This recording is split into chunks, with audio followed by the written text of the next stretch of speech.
Avernus. So last week, we headed towards Candlekeep. We went to Worms. We went to Calamsham with. Before that, we picked who we wanted to come with us and who we wanted to stay. We found out that the Lady Shun was evil, or maybe at least had dubious intentions at the best. We figured out who we were taking, who was staying. Each player pretty much got an NPC type person assigned to them. We hit Worms Crossing, which was the bridge where someone tried to pickpocket Randolph. That caused Randolph to mention how much money he almost lost, which then caused everybody else in the party to be like, wait a second, and causing Gallus and Eris, and to an extent Randolph, to come clean. Gallus gave his money to the party. Eris begrudgingly tried to do the same with Randolph, but the party said, no, we don't want your money. And I also never accepted the money. Whose money? Gallus's. Well, yeah, but Gallus's, I think, was just distributed through the party or whatever. No. We definitely It was all in the bag, but, like, definitely did not accept it. Well, yeah, but we established that Gallus's money is canon, Eris's did not go to the party. Okay. Correct. Eris's went to Randolph. Yeah. So we went to, and then as we were heading towards Candlekeep down the road, which I will flash over to that map, because that's where we are currently as well. As we were heading down the coastway. Jesus Christ, there's so many tokens. I did that. I did that just to make a point. I will get rid of most of them. We're not going to stay on this map anyway. Okay. So we were heading south. We came upon a farmer and a bale of hay, a cart full of hay. And as he approached us, we heard something in Infernal be yelled at us, and the out of the hay jumped these looked like guards.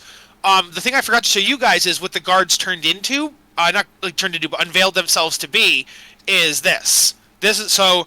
They have these skull-like symbols on their armor. Got it. Yeah. I'm in love with how casually they're like lounging around.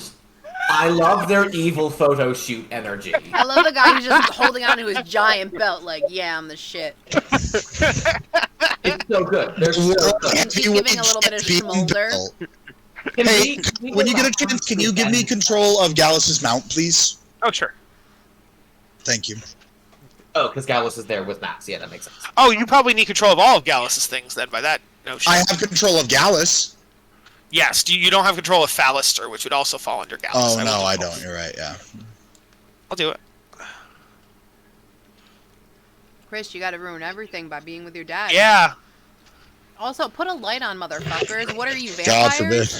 No, I'm looking. My roommate bought me, just for out of the hell of it, this little Dark Souls crystal lizard, and it lights up, and if I turn on the light, I don't see the crystal lizard light. Oh, but if you don't turn a light, we don't fucking see you guys. You can see them. You look like two little creepo perverts in the dark. It's still daylight. When it gets dark out, you will have to turn the light on. He's in a dark shirt. Chris is in a dark perverts shirt. in the dark. We are creepo perverts. And then the farmer revealed himself to be a Cambion, flew up in the air. He was a devil. And then we fought. We defeated the Cambion and the 3 people who we found out to be Knights of the Shield. They're after Gorgoth. Drew just got it for me. And then we were going to continue south to Candlekeep. That was about 2 days in that we were attacked by the farmer and the cult people. We have about a 2 more day ride south. So that's where we pick up. Yeah. If the party wants to say or do anything, go ahead. If not, I will continue with the story of those 2 days. Oh, we wanted to loot too, I believe. Yeah, 100% around loot. Definitely stuff that needs to be discussed after that fight. Yes. Yes. Also, I'm sad that the other character isn't here because he's the only one we're not mad at. He's the only one. He's here now. He's here now. Yeah. Perfect. Why you didn't miss anything? We only did the recap, so you're all good. Okay. As long as you remember how mad Juniper and I are at the rest of the party, then that's all you need to know. I've actually had plans for that. Oh, shit. Good. The writer comes in with group counseling, man. Here he goes. And how does that make you feel? Well, The writer considering just comes in and parallels repairs to all my our actual life relations. right now, I find it fitting. So, except my internet fucking died. So while I fix that, let's That's all right. Now that you're here, I have to fix everyone's video. All the cameras are fucked up now. Yeah. I said that, and Excellent, we were all excellent. expecting you to come within like 5 seconds afterwards, but you didn't show Mhm. up. So While you did, I guess before we start this conversations, we can loot the bodies. Does anybody want to give me investigation? So yeah, before the bodies get looted, Oh, sure.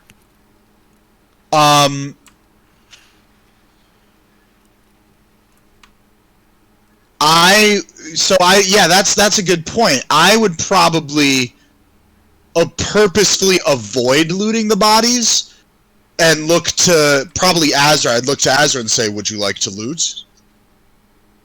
I intend to scavenge what is usable from the bodies, yes. By If you all are means. asking me if you are allowed to loot the bodies, the answer is yes. You told me last time you did not want me to handle the money, so if you're gonna go distribute the money, by all means, go ahead. Your pettiness does not impress me, Randolph. I asked that you be... I didn't hear that last line. What was that? Oh, he said, your pettiness does not impress me, Randolph. I asked that you be honest with the funds that you acquire, and that you not be in charge of our group funds. This so is you- not pettiness, then. I am honoring that request. But I think he's saying you can loot, you just can't hold on to. That's basically it, yeah. Alright. Then yeah, I'll go in and help him loot. Cool. Someone sensitivity gives me... Only on perception do I have disadvantage. Not If you want to give me the help action, I have a pretty good investigation. what's your bonus? +5.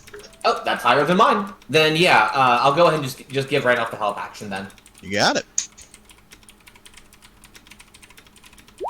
16. So the first thing you find is a note. Does anybody read Infernal or speak Infernal? I mean. I do. Okay, so if Randolph hands the note to Obviously Juniper, would. yes, Juniper, the note says, Cadrus, you've been assigned to find the shield. We believe the shield to be in a party that will be heading south along the coastway towards Candlekeep. Ambush them as quick as you can. And then it's signed, the Hune family, which you know to be that lady's family's name. Confirm, we found this note on whose body? The Cambion's body. Oh! So you can assume his name is Cadrus. Not that it matters, he's dead. But And also the family is one that has the sufficient authority to give orders to a Cambion. yes. That's not insignificant. Mhm.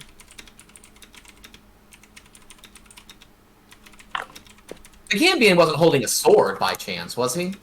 The Cambion. Let me I check think the I Cambion. mentioned him having a weapon. He always used his fire ray stuff. Yeah, but he did have something. Let me look.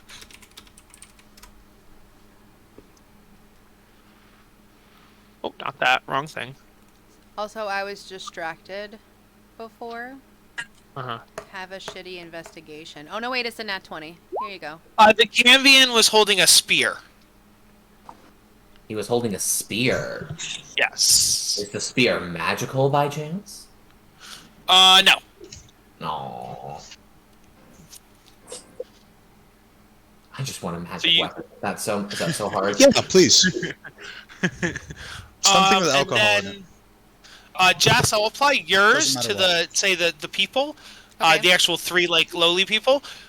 They have on them. They have long swords and short swords and heavy crossbows. So there were 3 of them. So you have 3 long swords, 3 short swords, or no, sorry, 2 short swords each. So that'd be 6 short swords and 3 heavy crossbows. But I don't know if any of that's useful to you guys. But yeah. Let's see. Also, they have on them 5 gold per person. So that's 5 times 3 is 15 for that. And then Cadrus, the Cambion, has 50 gold on him. That makes 65 Oh, they are. in total, which is not an easy sum to split. Alright, that's... What is that? 10 Are gold there, per person. are there exactly 6 of us? Mm-hmm. Okay, just make it 66. Oh, I was just gonna not give Randolph a piece of gold. I was gonna give it to Eris. I'm sure Randolph wouldn't mind. I'm sorry, I was answering a question for Chris. What's happening? No, we had 65 pieces of gold that the DM just increased to 66 in order to match the number of players that we have, which makes sense. Yes. Everybody gets 11. Additionally, it's a more demonic number, so it evens out. Yes. Gotcha. I was talking to Chris and I suddenly heard Randolph and I was like, oh, what's Yeah, happening? cause- I should pay attention. Because he was like, my mom's calling me. GD. Sorry, Mom. Love you. Cool. So that That's is bad. 11 gold per person. Mm-hmm. JD was like, I was just gonna not give Randolph a gold. I'm sure he wouldn't mind. He wouldn't have. He wouldn't have given a shit. Corona's All fine. right. No. Go right ahead. No one else in the house drinks it, dude. You're fine. So wait, I have a question for Yes. Jake. When Azra does, how does he do it? Like, does he give it to each individual person, or like distributing that? Yeah, Yeah, that's a good everybody- question. Everybody gets 11 gold. No, but the question is, does Azra hand it to Eris personally? Oh, well, also, I probably would have been the one that found it if you were helping me investigate. You know what I mean? It's both, because Jess also investigated, so I used Max's investigation on the Cambion, I used Jess's investigation on the minions, Gotcha. Go ahead. and so it's a pool of resources. I say Juniper would just give it all to So Azra Azra and has it to split personally it. distribute. Yes. Okay. Do you know where the bottle opener It's is? on the wall, right? Yes. So to answer your question, Greg, Just bring it to this room. if Eris is close to Azra, yes, he will give it to her himself. If she's still like hanging back, he will give it to Randolph to give to Eris. You guys are probably all standing in because you were just mid-battle, so I would say you're probably You all get standing more around the 30 body. feet away. Yeah. Because she was Oh, by yeah. that fog cloud. You're right, But even yeah. still, far. Yeah. So yeah, Azra will hand it to Eris himself. He'll like beckon her over as he gets up from the Cambion's body. Eris, spoils. Eris is just gonna shake her head and walk over to Randolph and send Azra a message saying, "I'm okay, thank you." Though.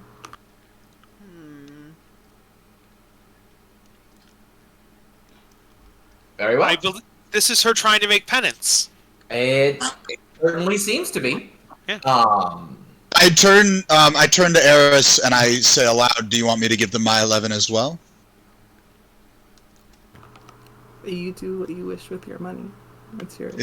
It is your money, you see. It all just goes to the service of you. Gray, You can do as you Eris. please with it. Sorry, Randolph will never make his own decision, so it is on Gray. Yes, I know. But Eris is trying to like be like, you don't like. It's at this point where she's like, okay, you used to owe your like, I used to be your world or whatever, but like, no, bro. She's trying to like make that distinction between like you're your own person and I'm my own person. All right, You know? if she does not tell me one way or the other, I would probably follow in her footsteps. Okay. And I would approach Azra and say, "I have no need for this if you would like it." 2, 3, 4. So 66 divided by 4 then. I accept that the two of you are making an attempt to make penance, and I do appreciate that. Thank you. Azra accepts the gold from you. That makes me happy because I don't really care. Like, it's not like I'm enemies with Azra, but I don't really care what he thinks of me. But it is clear that this is upsetting Eris, and the fact that it's working towards Eris's favor is like, yeah, that's good stuff. That means that everybody now gets 16 gold and 5 silver No. instead. What? I think you're misunderstanding that we're going to give Everyone this... gets 11 gold, and then Azra gets 33 gold. Is I think what just Oh, happened. no, but I thought because Juniper was also... I thought Juniper... okay, I guess I was under the understanding that you would give it to Wyatt, Juniper, and Azra. I would give Three? it to Ezra to use as he sees fit. I don't think Juniper would accept any extra No. gold. Oh, okay, gotcha. Juniper That's would fair. say whether you keep it yourself, put it in the bag, whatever. I'm not using your money. Everyone should get their fair share. Sorry Okay. for misunderstanding. So All good, Juniper bro. isn't going to accept the money from either Eris or Randolph. Is that correct? Correct. Gotcha. Does Ryder want any? I'm kidding. Azra is going to keep 11 for himself then, and give the other 11 to Ryder. Oh. Well, thank you, my friend. This will go a long way to help me. I appreciate your contribution both to this battle and hopefully to other battles to come. I'm gonna laugh and lift my mace. Of course, my friend. I have many more I plan to be win. In. There we go. Azra just smiles. I am going to go ahead and take that spear from the candy in there. Does it have any like obvious infernal or hellish marks on it? Yeah, it is inscribed. It's inscribed with the infernal language. Like, it must be a tribal, but it's not magical in any way. Gotcha. I'm going to go ahead and keep that for maybe some research later. Okay. Let's just add a spear to my inventory. Can I make a note on that?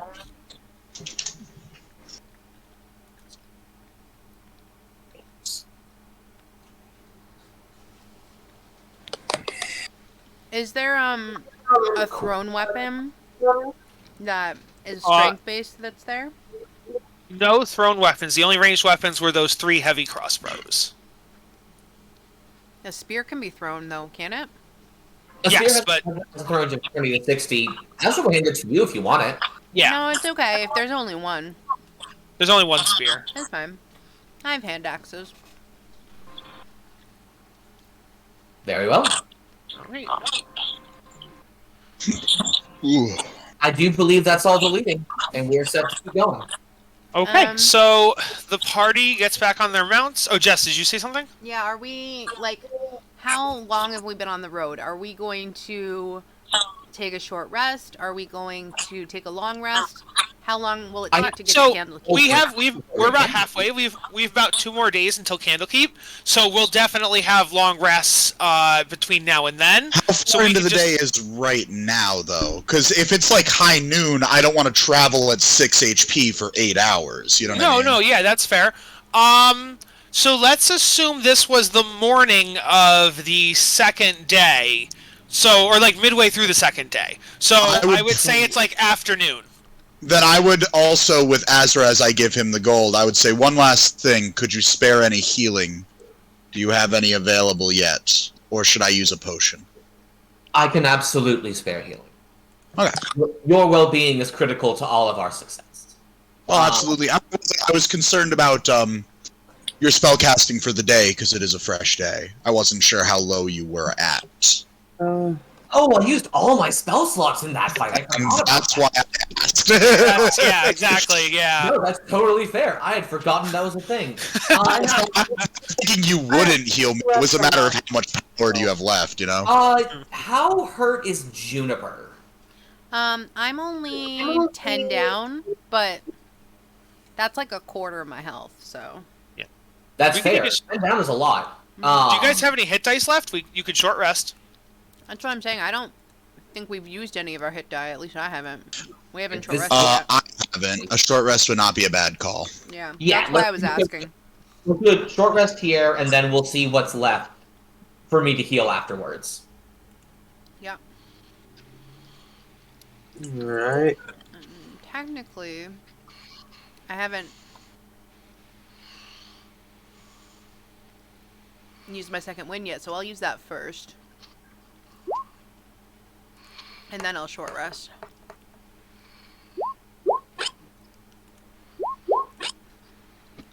That's 5 and 8 is 13. Oh, my token is gone. How much HP did I have? I'm only 4 down. I don't know if I want to use one of my hit die. I mean, you'll get them back on a long rest, so I probably would. You know what I mean?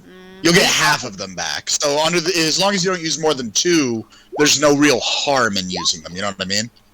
The odds Alright. of us having There's more one. today is very low. That's true. So that's 9 That's Joseph from a metagame perspective. So Good. 10. and 5. So Azra's at full. I think Juniper's Pretty at full now. Mm-hmm. Yep. I feel better. That looks good. I'm A damn sight better, at least. gonna do one more. Do I get Alrighty. back? I get lay on Here's hands back. our party riding south. I have just the mount since we are riding. Fair enough. I think that also gets me back some abilities. Yeah, that gets me back all the abilities I used. So, If I had used a which is chance- apparently only one. So, But I did not.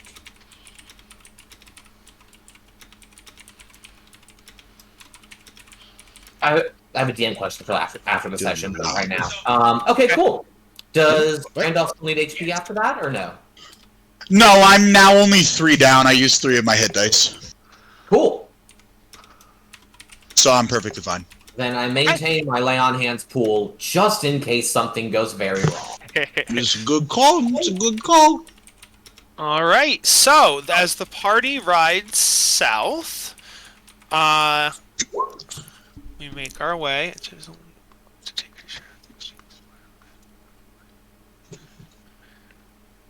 I mean, sometimes it's not buying back. Sometimes it's like we don't feel like we deserve this money. But yeah. All right. So, the rest of the day is uneventful. So everybody gets a long rest. Yay! And we will All right. set up guards and stuff for sleeping. Yeah. Yep. Yes. I mean, depending on how you want to do it, it would be stupid to do what I was going to say. So yes, you do indeed stop, camp, and sleep. Yes.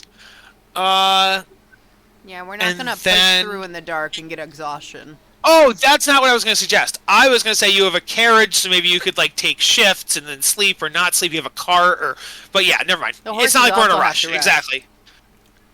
That's true. So I can long rest. Yes, everybody long rests. Yes.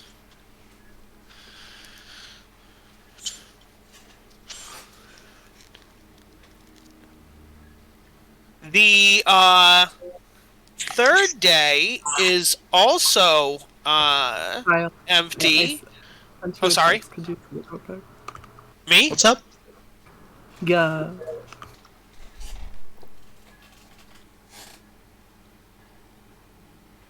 Yeah.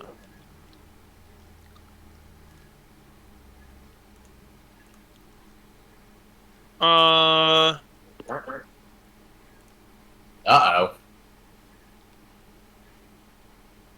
Thought Gallus pulling some shit in the D&D Beyond Brawl channel. Think something, that's all. I Deception. Oh no. wait. What? Nothing. No, it was something I was Oh shit! I missed that. I missed that step. Okay, yes, exactly. So on the third night, you guys make camp again. You are almost down. And on the third night, who takes watches are important on the third night. So what is your order of who's taking what watch, please? My thought here is that if 2 people can each take a 2-hour watch at the beginning of the night, Azra can take the rest of the watch because he only sleeps for 4 hours a night. I'll take first. I'd probably also take first. Okay. I would say it sounds like watches are covered, but I would definitely sleep outside the carriage because my natural state of sleep is constantly ready if something goes on. So while I'm not like directly taking watch, I'm there ready if Okay. I love a meteor starts coming. I'd hear it wake up and be already standing and whatnot. Okay, cool beans. Me and Gray are gonna pop over to the secret channel for a minute. We'll be right back. Oh, I'm gonna follow him. I swear to God. Follow him. Wait a second. I don't know what's happening. Oh, This is between Eris and God. You are not involved. Oh my God. Chris, I was literally about to say that. She's God, having the a computer spiritual screen makes moment. me look Leave so her be, white. my child. I'm I don't ghost. like. She's I don't. praying. Yeah, it really does. You're right, Jess. I wish I could find a way to turn down the brightness on just this window. You probably can. I don't know. I don't know anything about I think it's anything 'cause though. the picture itself is all white. If I go to the bottom where the black of the page is, I'm a lot less white. See? It's black now.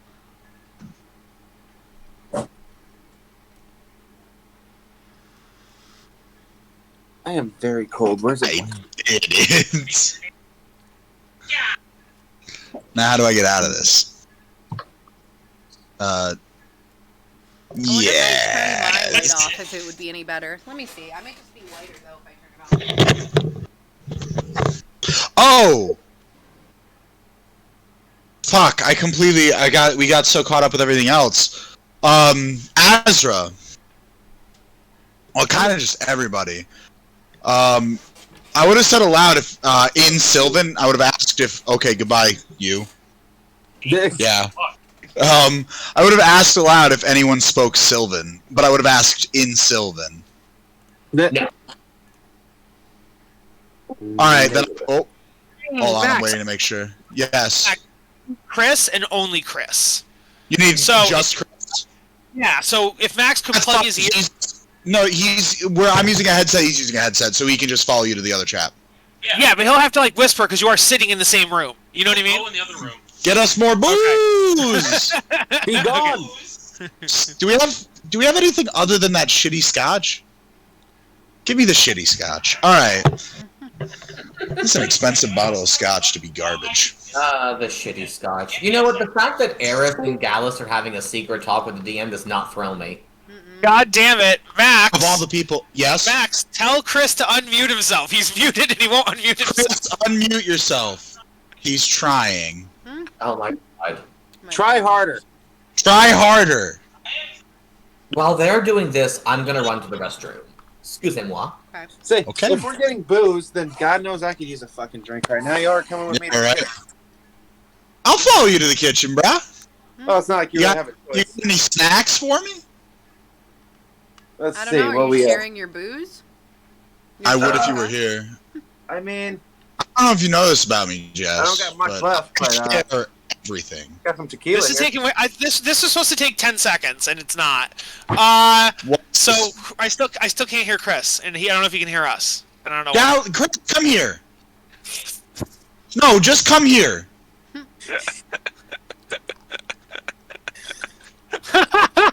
Max is gone. Okay, Max is down there. I see. Okay. But he Jesus. figured. How are we? My UI is so fucked up right now. We're such good streamers. They can see like my tits to my neck now. I appreciate it.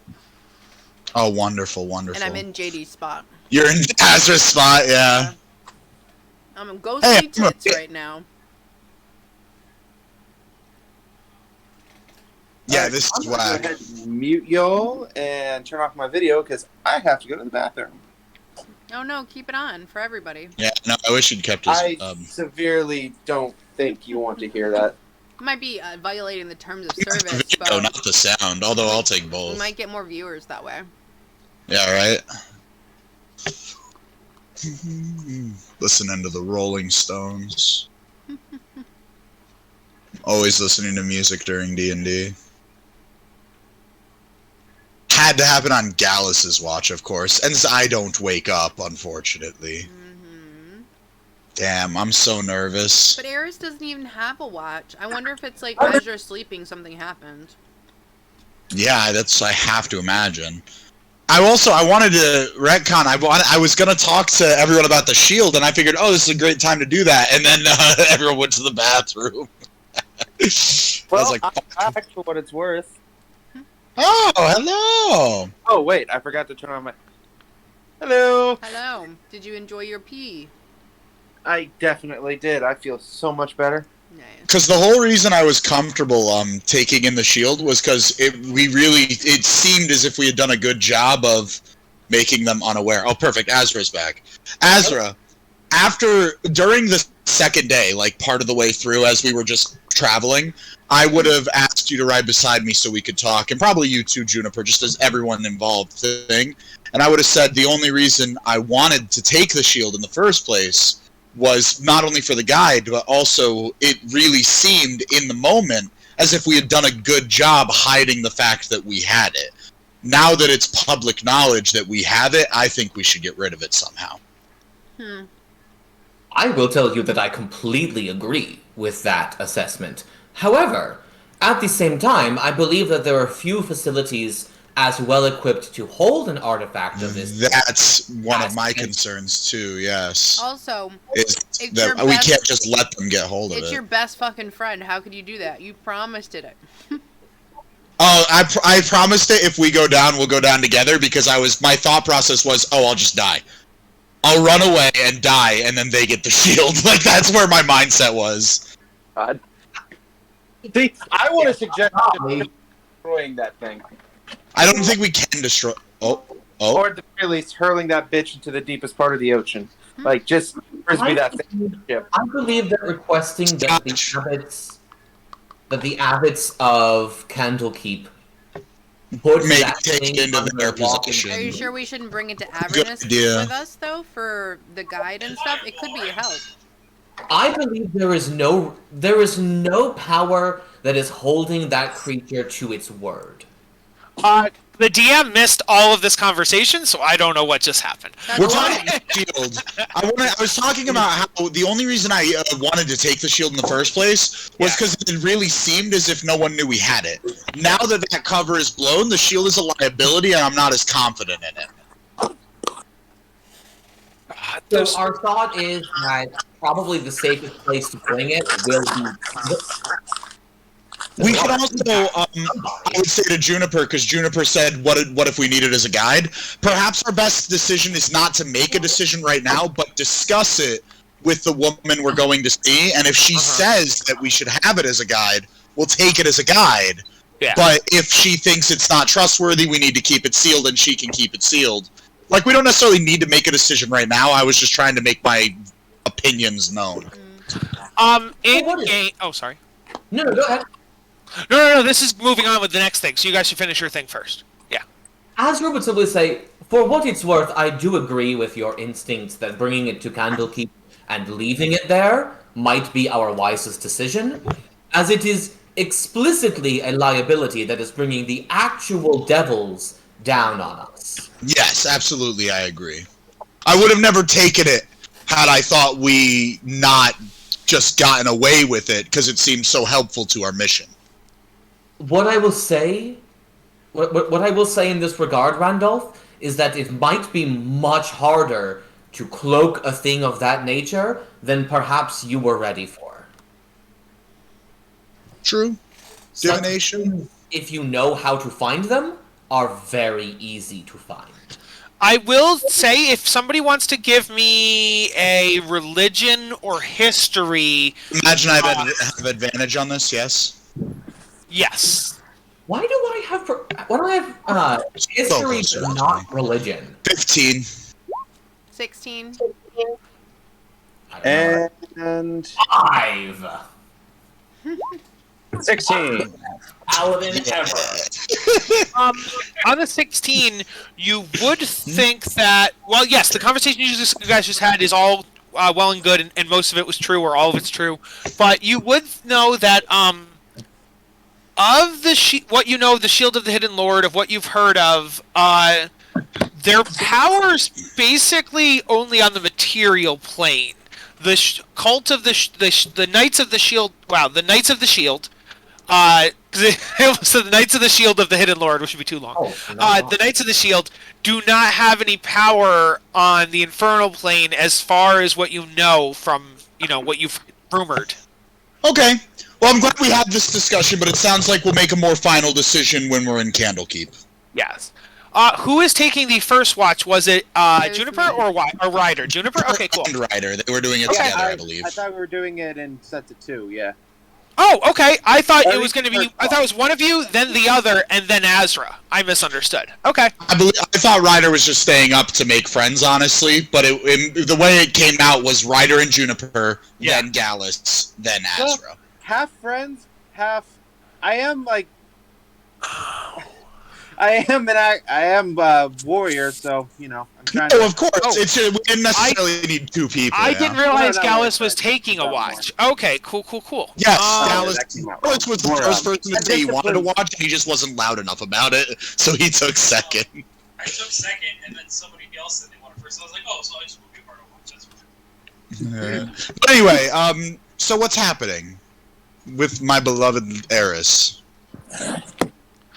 You don't get to know, motherfucker. Okay, so everybody goes to bed.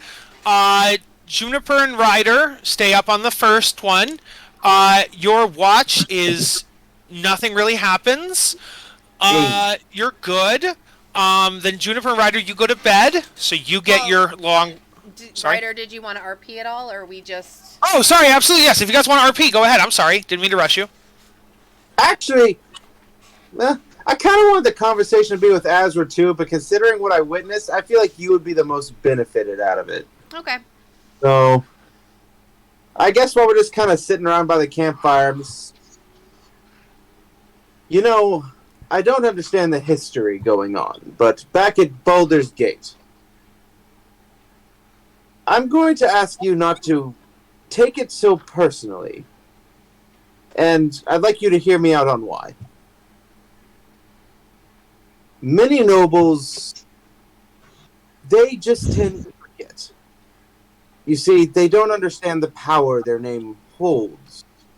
Or at the very least, why their name holds that power. They don't see the hard work their family put into it to make that name what it's become. I came up from dirt, you see. I'm the first of my blood to be considered noble.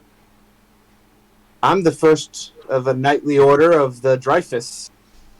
And I have the unenviable task of laying the foundation for my family. Many don't get to see that. They don't have to put in the hard work. They just, for lack of better words, coast along on their family name. So, she may not understand why everything hurts you in the way it did. But I do not believe there was any ill will behind it. Just judge her not as malicious, just vain. Ignorant. Though not of choice. Honestly, I don't know what to think, but you're speaking to me as though you think I do not also have noble blood. I also have noble blood, and I do understand these things. I thought that we had a familiar connection, and I've always been truthful with them, and in return I expect the same thing. And I took this as if we were a family and that we help each other out. And the fact that they seem to have no care for others besides themselves and would knowingly withhold stuff, and like, it just makes it so I can't trust them in dangerous situations. And I'm always going to have to check now to see what their true motivations are. I can't just be like, oh, well, they don't know any better. Just because they're affluent doesn't mean that their affluence makes everything okay. It's not. And that's another point. What I meant by they don't understand the power their name holds. They think they can get away with a lot simply because their name itself is in itself an excuse slip to them. I'm not trying I don't know to what that is. speak down to you as if you're not understanding. Just, it's odd being the first and seeing things from both angles. And I figured maybe, at the very least, another set of eyes could help you feel slightly less, I don't know, apprehensive. Trust is a hard thing and a slow thing to earn back once broken, but I don't feel as if it's the breaking point here. Simply a very rough patch in a very winding road. Well, we'll see how things go. That's all I ask. All Cheers. right, you guys wake up Gallus. You guys go to bed. You unlock your long rests. Gallus is now awake. Go ahead and get that out of the way. I know something that's happening. So Eris, now that it's Gallus's watch, what is Eris doing? I know what Eris is doing, but the point is... So Eris leaves her carriage. Eris, please give me a stealth roll.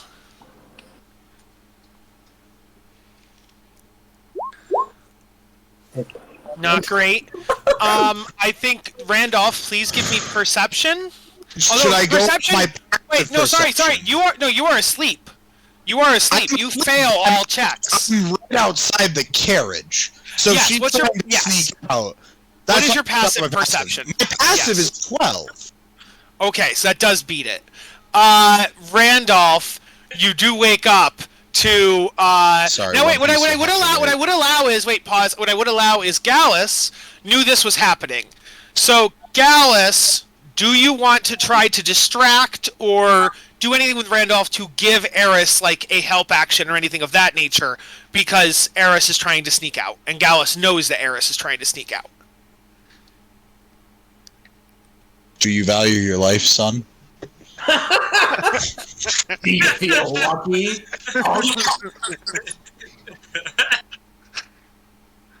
I guess I would sort of like. I guess I would fake like not like a scream, but like I got startled by something. Like, you're like, oh my gosh! Yeah, I wouldn't wake up everybody else, but it would get Randolph's attention. I am like Okay. close by, standing. So Yeah. So Gray, you can do it again because Randolph might be distracted. So let's do it again, Gray. I'm gonna fucking cry, bro. Okay. Oh my god. Wow. Beats it. So your stealth beats his passive perception. So. Oh. Well, you wake up and I'd go to Gallus. I'd be like, "What's wrong? Is everything okay?" Like, I guess just got startled. Jesus, man. Startled by what? Oh, there's a bug on me. Gallus, please give me a deception check, Gallus. I'm not gonna roll against it. He just needs to beat Yeah. my passive insight. Yeah, your passive insight. Exactly. What is your passive insight? It's only 10. Okay. Because I have no reason to. Honestly, if anything, that's almost believable to me.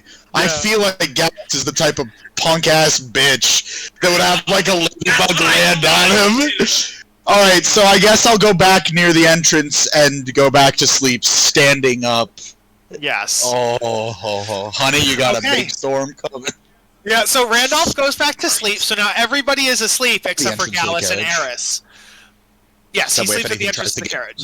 that way, if anything tries to get into the carriage, I'm there to stop it. You know what I mean? Randolph, are you standing on the ground though, or are you standing on like the doorstep of the carriage? It would be.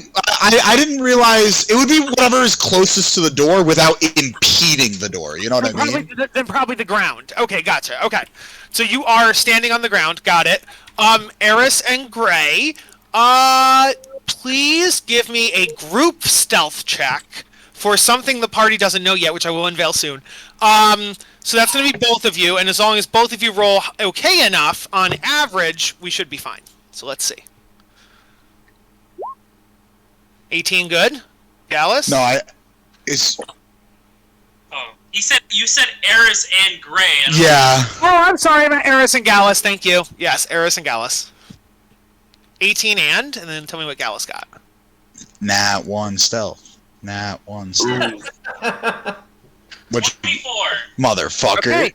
So you guys have successfully, sneakily mounted... No guard. You guys have mounted the 2 animals at the front of the carriage, and you are riding off with the carriage. And so... you guys get, how far do you want to ride, Gray? Maybe like 20 feet, 30 feet? Or like, how far do you want to go? A good 50 feet, like Okay. farther than they can see. Yeah, so you go like 50 feet away. You stop. You've stopped the carriage. What do you wish to do with the carriage, Gray? Okay. So we're like away from the carriage, right? So Yes, you and Gallus have stepped away from the carriage.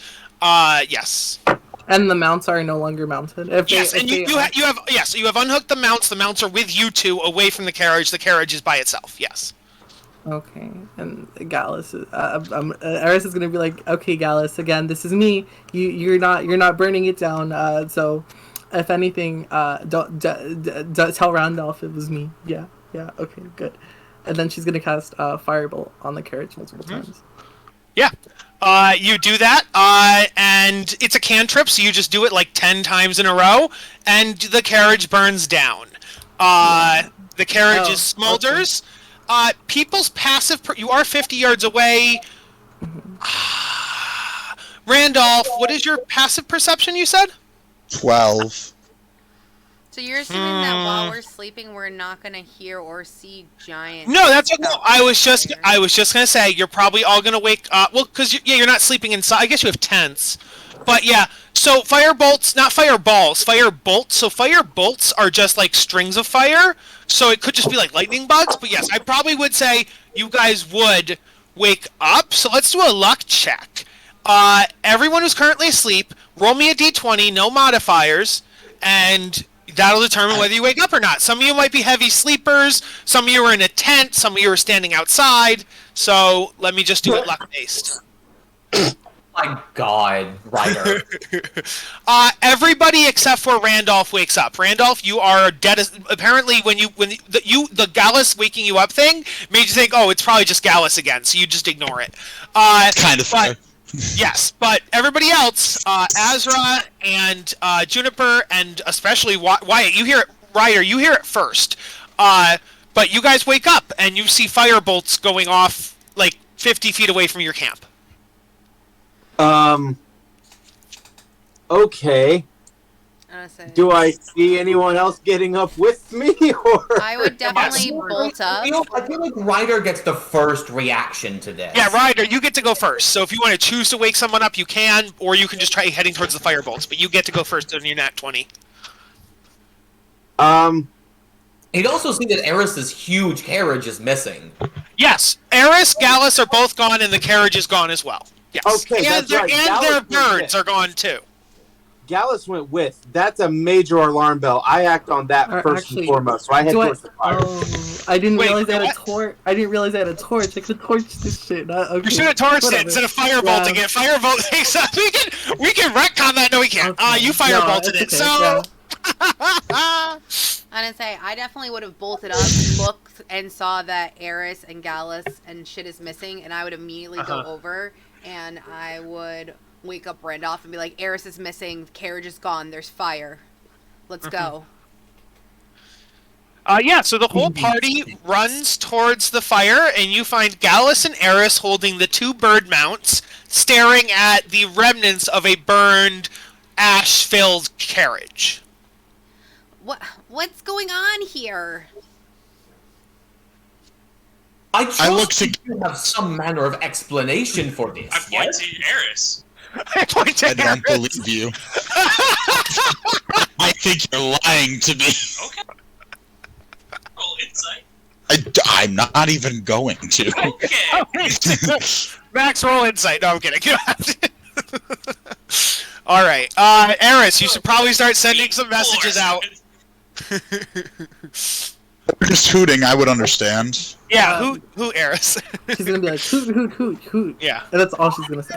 What's the who mean, though, Eris? What did you say? Literally just saying hoot.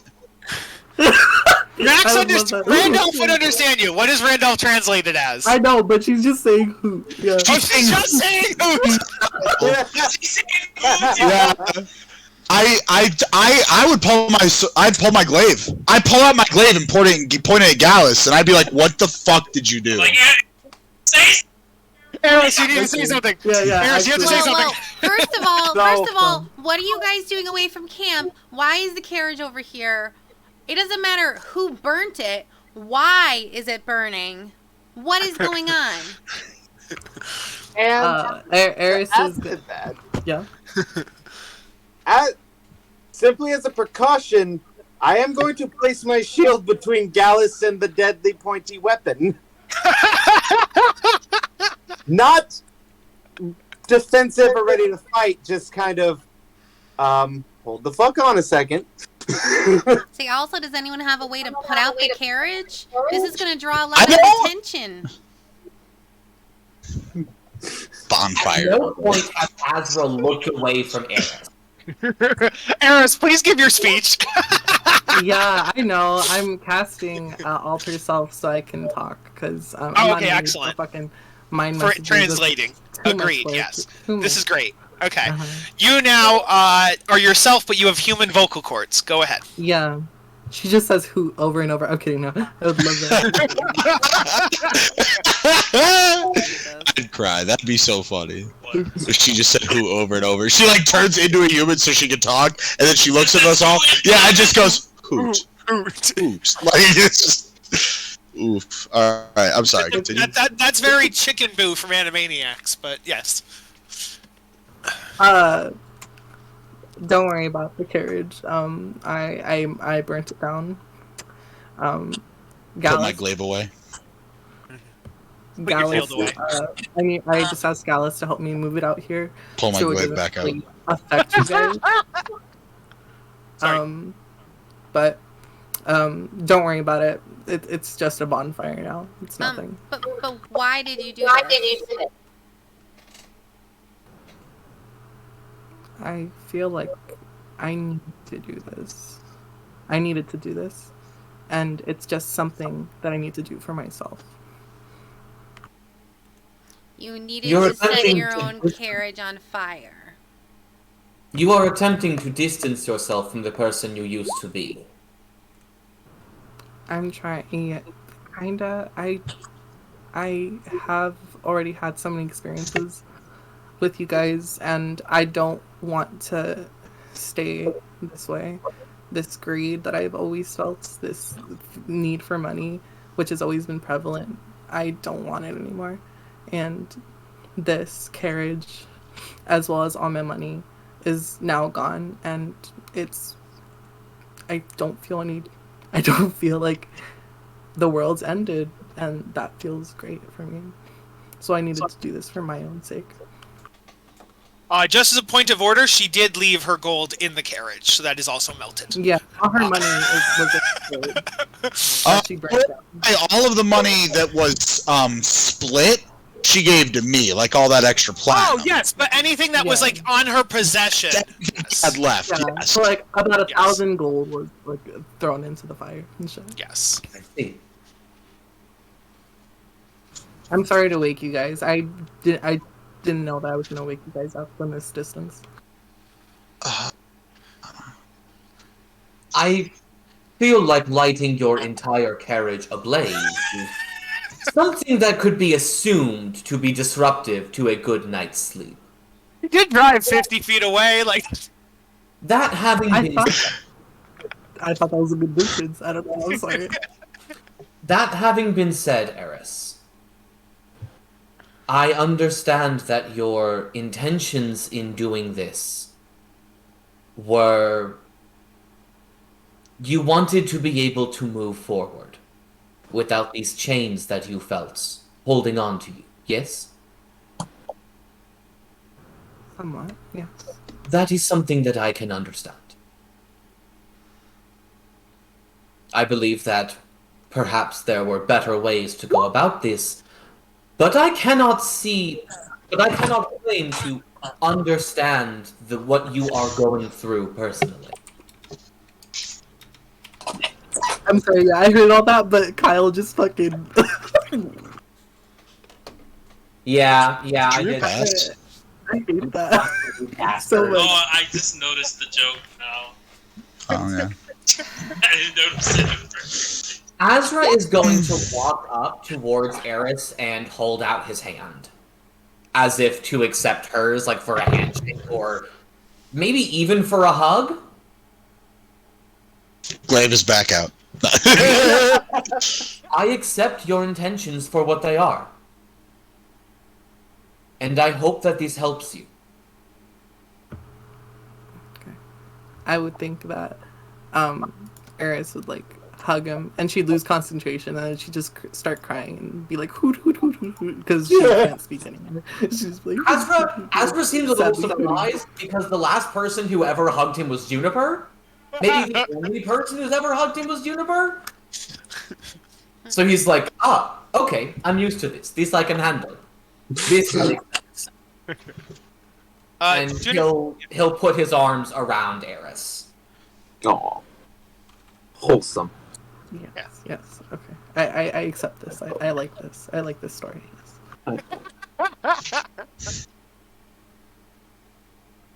Yes. Azra does not let go until Eris makes a move to escape the hug. Yeah, Eris would just do it for like a good 10 seconds, 15 seconds, and then let go.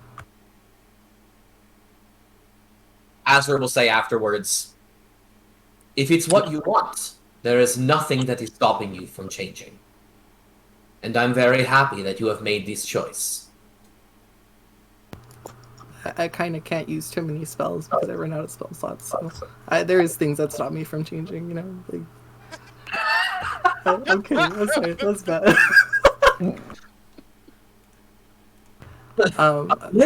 Let's get you back to camp. I believe that you, as the rest of us, need your rest. She actually needs a tent now, so if anybody has room in a tent, Eris does not have a place to sleep now. She'll be fine like just in a tree, because that's how owls sleep, yeah. Good point, okay. The tree she's sleeping in, I sleep at the bottom of. Okay. At this point, Azra is more or less ready for his watch to start, so he's going to go ahead and offer his tent to both Eris and Randolph, should they desire it. I actually don't know if I could use a tent. How tall is your tent? Because I'm not. Yeah, I don't like. If I can't stand in the tent, then I can't use the tent. How tall is Randolph? 7? Azra just stands on top of the tent. Ears. Oh. Can your ears flop, Randolph? Do you ever flop them, or are they always pointed up? I've flopped while I'm asleep and up while I'm awake. Okay, I cannot fake being asleep because of it. If you think I'm asleep and you look over and my ears are up, know that I'm eavesdropping. That's just I love that. That is so good. Randolph is 5'6". Does that include the ears, or is that from your head? That's from the head. That's while I'm sleeping. The ears are like, I don't know, how long would they, like an extra half a foot, something like that? I don't know. I say A foot? Okay, so I'm 6'6" with the ears. Okay. 5'6" while I'm But I asleep. think if you tried, you could consciously put your ears down, right? It's a character flaw. I literally cannot. I can't imagine Azra's tent is more than 5 feet tall. There's no way. No, yeah, nope. That's fine. I'll stand outside the tent just like I stood outside the carriage if Eris accepts it. But Eris might rather sleep in the tree. Yeah, I think Eris wants to rough it. Yeah. Eris. Eris, I do offer you the bedroll. I have a bedroll if you want it.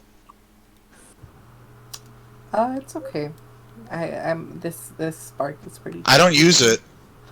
Oh, also, Gray, would you say everything? What you should look at your inventory and decide what was burned and what was not. I will leave that as a Gray decision. So look at your inventory and like delete the items that you think you burned and keep the items you think you would have had on your person. Yeah. But you can do that as Gray.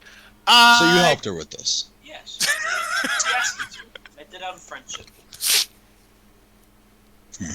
Okay, almost everything is gonna be not almost everything. Like, I literally have nothing that is like it's all like adventure stuff. So, I don't think I would have burned any of this other than the clothes, the fine clothes I would have burned. Yes. Okay. Yeah. Because she doesn't wear clothes. She doesn't wear armor, by the way, guys. Like I don't know if you've Yeah. noticed.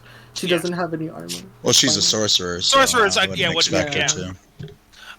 Okay, so Azra goes on. Does anyone want to say anything else before we go back to bed? Juniper or anybody else? Okay, so then Azra takes the watch. Everybody goes back to bed to their respective tents. Randolph on the bottom of the tree, Eris up in the tree, and everybody else finishes their long rest. Azra, yes, you got a long rest with your earlier thingy, and you all wake up in the morning. I don't know what this specifically entails, but I take active efforts to make sure that the fire does not spread into like a forest fire. You know what I mean? Oh, good point. And Yes, I say, yes, we I definitely would've- put out the fire. Yeah, I'd want to put out the fire before we left because, like I said Yes. before, it attracts a lot of attention. Yeah. More Knights of the Shield. Yeah, that's actually very smart. That's a beacon. All right. All right. You guys wake up, and then we begin our 4th day journey. Rhea, as you guys are riding down the road on the 4th day, oh, and I just assumed, by the way, all of the NPCs are just riding in the cart. That's where that's where I put the NPCs. So Okay. Thankfully, it didn't get burnt down. Like yeah, shit. we did not burn down the cart. We just burned down the carriage. And so Rhea and Fallister, those people, they're all in this thing. So as we're riding, Rhea would step out, and she would start like jogging along next to you, you guys. And she would ask to actually no, she would just stand out on the porch of the cart, stand out in the cart because you're all next to each other. She would want to tell you guys a story. And it's out of character. It's an exposition dump, but it is. She'd be like, so where is? There we go.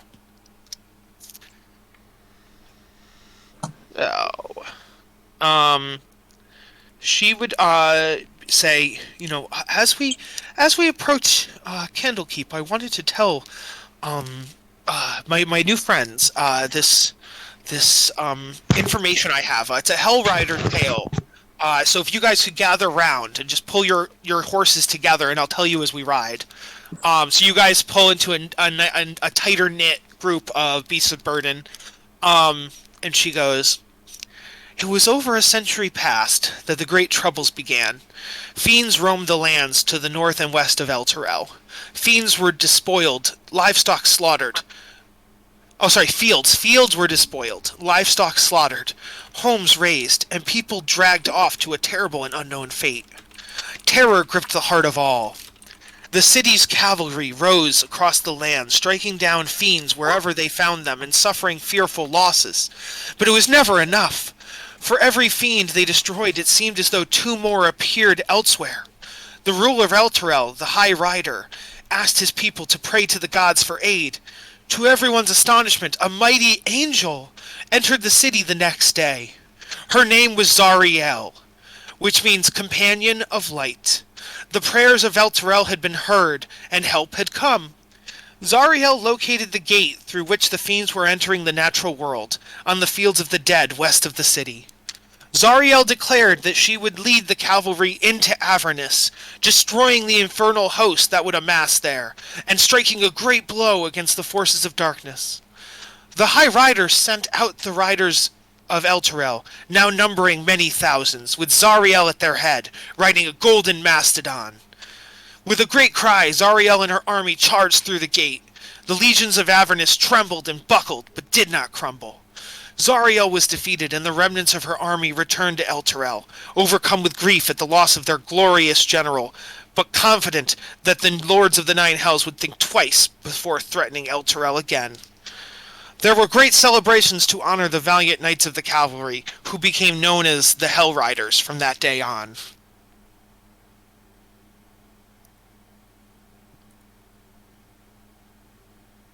The origins of your knight order are the knights themselves who rode alongside Zariel? Yes, Zariel was once a noble champion of light before she fell. Yes, but I did not know her legacy lasted to such an extent. Mm-hmm. Would I have known that story in world? I don't think so. You do know that the Hell Riders were a group of people that were rumored to have gone to Hell, but you didn't know the overall knowledge that exists in the current population is that it's a rumor because none of the current Hell Riders went to Hell with that. Like this is a new generation of Hell Riders. Reaction is, oh shit, that rumor is true. Yes, that legend is true. Yes, exactly. I would have always said I thought that was just a rumor. Yeah. I suppose many myths have seeds of truth within themselves. Fascinating. You carry on a proud tradition, Rhea. That's why I think it's part. You know, my organization is part. We need to be part of the solution for what's happening to Elturel and what could happen to Baldur's Gate. I do need you to understand, though, that you are not responsible for what has occurred to Elturel. But Davius Krieg was the High Overseer. If he caused it, he is the High Overseer before him was the one that created the Hell Riders with Zariel and such, and then now the Savior was before him, and then he is the corruption, and I served under him for a long time, and he ruled over the Hell Riders, the new Hell Riders. The fallacies of the mortal races are many and varied. We cannot blame ourselves for these. I guess. You are doing what you can now to atone for these mistakes, yes? Yes. Then leave it to that. You are doing what you can with what you have.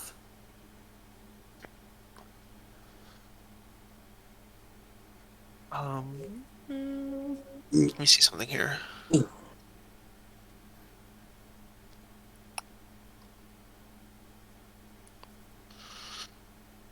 Okay. With that, she goes back to being quiet. And looks worried again and pensive. And you guys arrive at Candlekeep. Ooh. Shisha. I need to take a real quick bio break as well, just as... Okay, that's fine.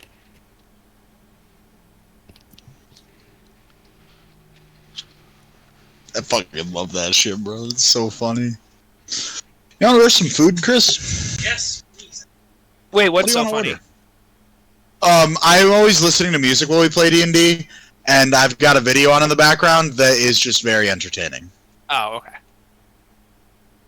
It's like battle music, but someone put like this really stupid dude dancing to it in the middle of the video. So every time I go to check out my video, I'm like seeing just this dude doing this stupid dance. It's funny as hell.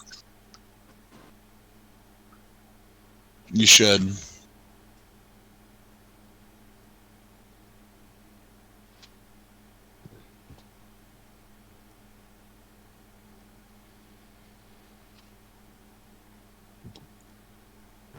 Oh my god, it's Broder.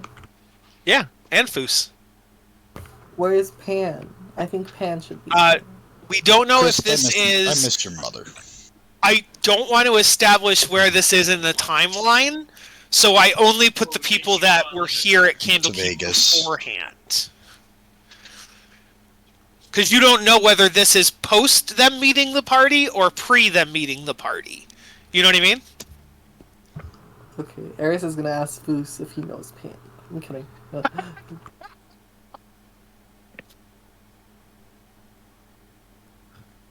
What do you want? What was the Bacon? I said I'm thinking. Oh. What'd What'd you say, Gray? I forgot what the word was. She's gonna say the magic word to get teleported to the pocket dimension. You need to be around the book. Okay, look through You're it. not around Mordenkainen's magnificent book, yeah. I might be eventually. Imagine, that'd be so fucking great though if we just all teleport to there. I'd enjoy it. I only brought over some NPCs to like stick them in here for like background. So they'll be. I did put Candlekeep NPCs in here, so some people who are in my Monday campaign will recognize them from that one, which is funny. Can we assume that our Yeah. party? No, I'm muted. No, I'm not muted. Can we assume that our party in that game is still stuck in the Firefly cellar? I just was telling Gray that I specifically am making it vague as to when the two campaigns like are taking place with each other. Valid. So on purpose, Foos and Broder work at the library, so they are here, while Sendu and Pan are visitors to the library, so they're not here. So that way you don't know if it's pre-party or post-party. That's I right. love mixing campaigns. It's like actually my favorite thing. At one point, there are characters who are player characters in one of his other campaigns that are NPCs in our campaign. Mhm. Yeah. At one point, I was doing two separate like One Piece style campaigns, and I wanted there to be drops of newspapers every once in a while on the characters, both to learn about what's going on in the world, get new bounties, etc. Yeah. But I wanted to have articles about the other up and coming rookies, and they were both like rookie pirate crews making it in the world. And I wanted to have it so they both existed in the same world, and if they ever incidentally overlapped, I would have done like one giant session. Like I was really looking forward to it. Max, I had an idea of the similar kind of thing. Okay, but it would require like 2 DMs for my thing. So what I was thinking was my hypothetical was that I wanted to run 2 different campaigns, one a hero campaign and one a villain campaign, and separately. And so for the first half of the campaign, they are separate things. But then the second half of the campaign is they play together. So you have a 2 DM, 8 player session. So it's like it's really like one player, or maybe one player with one DM with 6 players, one DM with 6 players, and then for the latter half of the campaign, it's 2 DMs with 12 players, villains versus heroes. And I'm like, I think that'd be really cool. Would be. I'd be into it. PvP. I love PvP. I've done PvP D&D so many times. Yeah, it's basically every Sunday. But this would be on. But I think it is fucked though. Like the thing I would think is I wouldn't tell the players that's what they're doing. So let's say me and Max are the DMs. I would tell Max what's going on in my hero campaign. Max would tell me what's going on in his villain campaign. We wouldn't tell the players. Oh God. All of a sudden, we're like, yeah, play D&D. And then we just go in and there's like 12 people. We're like, what? Crippling. That'd be so good. That's really funny. Yeah. The problem is now everyone we play with knows our master plan. But I'm gonna run. We're both gonna run. What'd you say, JD? What'd you say? Participants. Yeah. I think it would work best with real life because you could run 2 separate tables, kind of, sorta. But yeah. Yeah. There's We other will guys' faces. return to actually. I like Blaze though. Yes. Not a big fan. Are you coming back? Let's go. Okay, talk do you- about that. Can I? Because you can hear me. Can I talk? Okay, she said she can hear me. I can talk. Okay, so the party rides up on Candlekeep. This will look familiar to JD, Jess, and Gray because they are in my Monday Candlekeep. We're doing Mysteries of Candlekeep on that. That's cool. And so we're over here on this side. You ride up. Let me actually read you the in-book description. That's not a bad call. Over the past 4 days... Oh, I should have said this before. Over the past 4 days, the weather on the coastway has gradually worsened. Dark clouds release heavy rain until... So the rain put out the fire, guys. Until the road runs thick with mud. On the 4th day, it's really rainy. You trudge on the pass... On the morning of on the afternoon of the 4th day, the rain subsides, the dark clouds remain. Ahead you see a path branch from the wider road heading to the sea. A raven perches solemnly on a leaning post bearing 2 signs that point like arms toward the west. One says, "The Way of the Lion." The other says, "Candlekeep." So we're going to take the Candlekeep Road. The afternoon sun shines through the clouds to illuminate the gray walls and pale spires of a time-worn fortress that stands majestically atop a rocky promontory overlooking the sea. The trail leads straight to it. So Candlekeep is a giant fortress. It's basically a walled-in city, but the entire thing is a library. It's got basements that are libraries. It's got skyscrapers that are libraries. It's got churches that are libraries. It is humongous.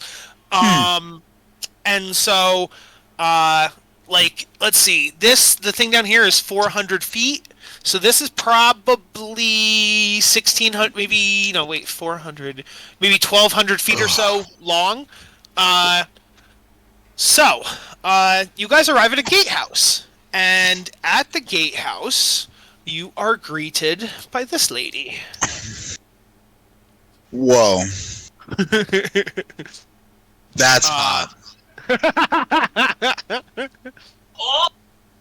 Oh, now I have to defend her from Gallus. No, you don't. I really don't think she's gonna go for Gallus's specific She is not going to go for Bloody Gallus. Rose brand of charm. Shit, you might be right about that one. I mean, try. You know what, Oh, Gallus? fuck. I respect the hustle. I respect the hustle. Oh, fuck. I don't respect you, but I respect the hustle. I don't think... Indeed. Fuck, dude, you don't have to tell me. You've seen my fucking Friday campaign. That's nothing but sex. It's literally sex the campaign. Alright, moving along. Alright, so we don't need that one. Okay. Fuck. So here's how many people we have trying to get in Candlekeep. Fallister has his own book, of course, so he's good. But we're going to need 1, 2, 3, 4, 5, 6, 7 from the party, plus 3 retainers, plus 3 retainers. So we need 13 books. And Vendetta, so we need 14 books. Party loot, we've got a thingy. I mean, I'm just saying, you know. How many did we get? We have 30 rare books. Okay, you're going to need 14 of them, so take 14 Okay, off. so I will gladly switch it to 16. Okay. Excuse me. Fuck. So she would greet you, and she'd be like, fare thee well, travelers. I am, I am Gate Warden Calith. I serve as the guard to this gate. Present me with... No, it means, like, what am I thinking of? Not fare thee well. I'm thinking, doesn't matter. So, point is... Okay, I also get luck because I'm getting a little Just drunk. saying goodbye to everyone before we even talk. I meant like whatever. I meant like a greeting of some kind. Okay, so point is, she says, present me with a book each, and if it's rare enough and our acolytes deem it worthy, you may enter. I give her Candlekeep. enough books for the party. Like, I just give her enough to let everyone in rather than hand out a bunch of books to each individual Yes. person. No, yeah. You hand. I just said 14, right? So or 16? What did I say? 14. 14. 15, so we have 16 Yes. left because we Gotcha. had 30. Yes. You hand her 14 Which books. is good. That means if we needed to get in again, we could. Sure enough. You give her 14 books, and she turns around, and you see this I man. got a veggie cravings meal for 2. You see this man come out, and he takes the 14 books, and he goes back inside, and you hear him like flipping through the pages and looking at them and making sure they're all rare. And then he comes back, and he goes, "They may proceed." And then he walks away. That's an actual dude. Like, it's so odd. That's a real man. No, I think it's a CGI dude. I don't think he's an actual No, dude. he I think he's a CGI dude. He looks pretty real. If he's a CGI dude, that's a pretty fucking good CGI, because He's CGI. You can see the pixel. it definitely looks like my Uncle Jeff, so. Jeff, how'd you get in here? My great uncle Jeff.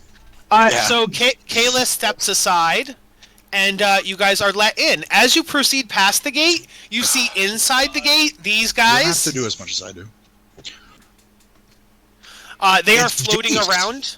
They are floating around the inside, and They're like basically librarian bouncers. So if people fuck around in Candlekeep, they fuck shit up. Yeah, I'm with it. So you guys step into this area here. It's called the Court of Air. It's a giant. You can have a beer.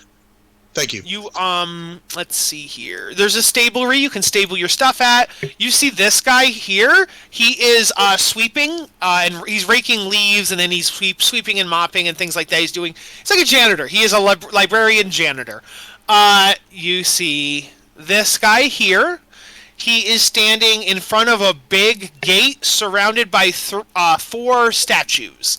The gate is like the Wizard of Oz, like keepers in front. Just thinking.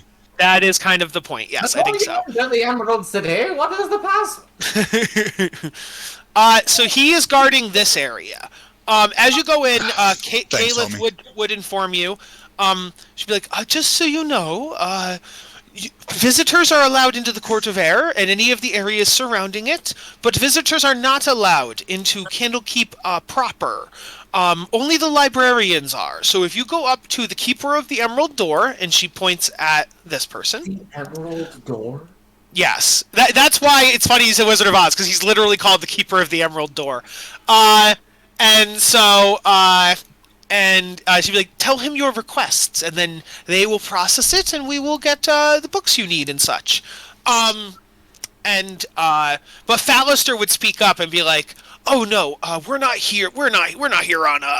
They're not here to look for books. We're here to see one of the librarians. And Caliph would say, well, it's still the same. You still have to speak to the Keeper of the Emerald Door, so it's still the same. Also, who doesn't also want to have books while we're here? I mean, come on. Let's see. People will be ashamed to visit Candlekeep and not read at least a little bit. As you guys are going around, you see several librarians pass you by. I'm just going to flash them up. You don't need to know their names or what they are. Just like they're interesting-looking librarians as they're going about their business. This is one of my favorites, for example. I wonder why that might be. Oh, he's hot. Go on back, please. If you guys know, he seems untrustworthy to me. Yes. If you know Clockwork Kobold or Wes, I this think you know who I'm talking about.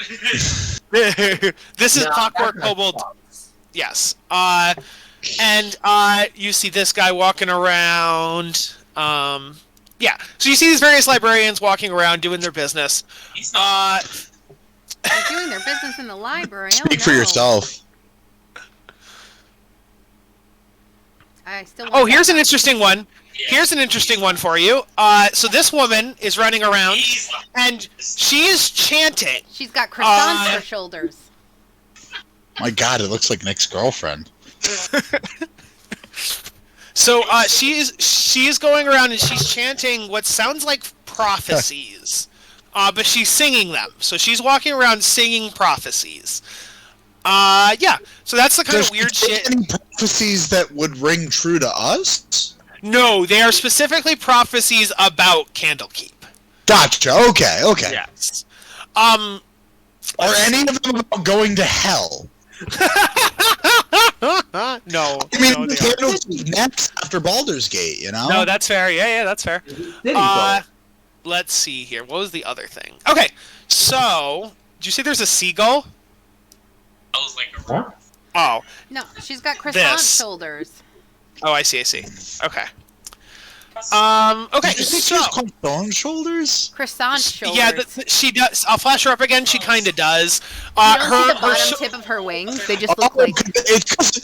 Okay, you're talking about the literal armor on her shoulders. Yeah, her armor shoulders. Okay.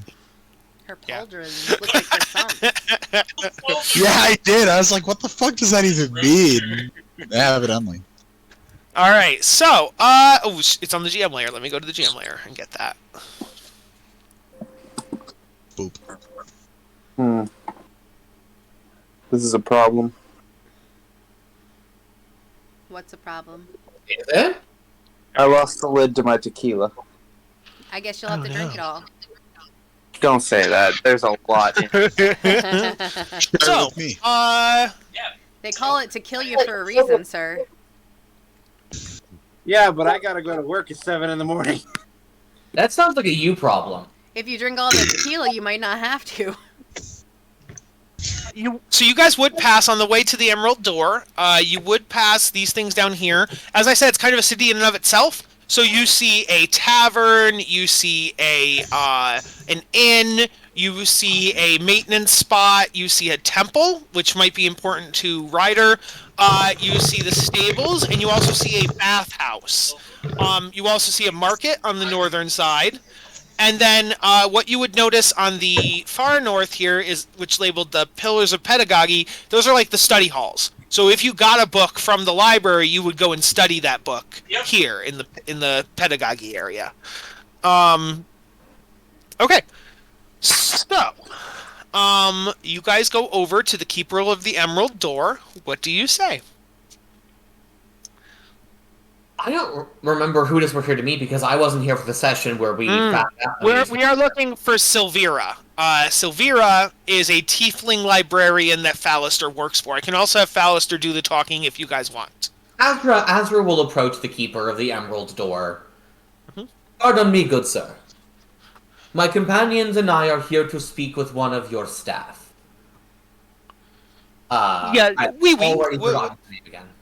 Silvira. Silvira. Who do you inquire for? Oh, are you French? Gee, I decided he's French now. Oui. Fantastic. We are here to speak with Silvira. Oh yes. What is your business with she? We speak specifically to discuss with her the destruction of Elturel and ways of gaining access to Avernus. Also, we have her assistant here who thinks that she would be helpful. And he would then notice Fallister standing at the back and be like, "Oh, oui, Fallister, welcome back." And then Fallister would be like, "Yeah, can we get in to see my boss?" "Oh, this is how you say, most unusual. We don't usually let non-employees in the back." If she can come out here, that is just... Well, also, if you think about it, we're trying to save a city, and Candlekeep is a city, and there's always potential that something could happen to Candlekeep. So in a way, are we not a part of Candlekeep ourselves? You're talking about it. I'm sorry, I just went to the bathroom. What's happening? That seemed like say it again, Jess. That was really circular logic. I didn't follow that in the slightest. Go again. I don't know if I can remember. So I was like, well, technically we're trying to save a city that sank into hell, and Candlekeep is also a city, and it could also possibly be in danger. So in a way, since we're helping Candlekeep, are we not a part of the staff? So I'm sorry, are we trying to get into that main building right now? Yes. So the Emerald Doorkeeper. Yeah. I would go to... Oh man, I can't remember. Whoever was the, understudy of the person who worked Fallister. there, Yes. Yeah, I'd go to Fallister, yes, Fallister. Something like that. Oh, yeah, no. Yeah, he just asked if you guys could go in, and the Keeper of the Emerald Door had said, "This is most unusual. We do not allow people to into the back of Candlekeep, typically." He said, as long as they're not employees. And I said, well, kind of. You have a good persuasion check, right? We are employees. Yeah. Yes, I do. I would... Okay, Gallus, go up and talk. Yeah, you were making persuasion. I would say it is of the utmost importance that we were able to talk to the woman that I totally remember the name of, who Fallister works for. And I'm saying this with the purpose of giving Gallus the help action, because he's going to go speak right now. Yes, I have our friend here, Fallister, and we're trying to come and try to help prevent any more takings of cities, as we know Baldur's Gate is next. So you should definitely let us in, because we are... You suck ass. Yes. Roll persuasion with advantage, even though your speech sucked. I I think he was just It was reiterating really bad. what Juniper was saying, right? Because hers was really good. It was, yeah. Yes. Except for the whole, we're part of Candlekeep because Candlekeep is in danger. Original. What'd you get?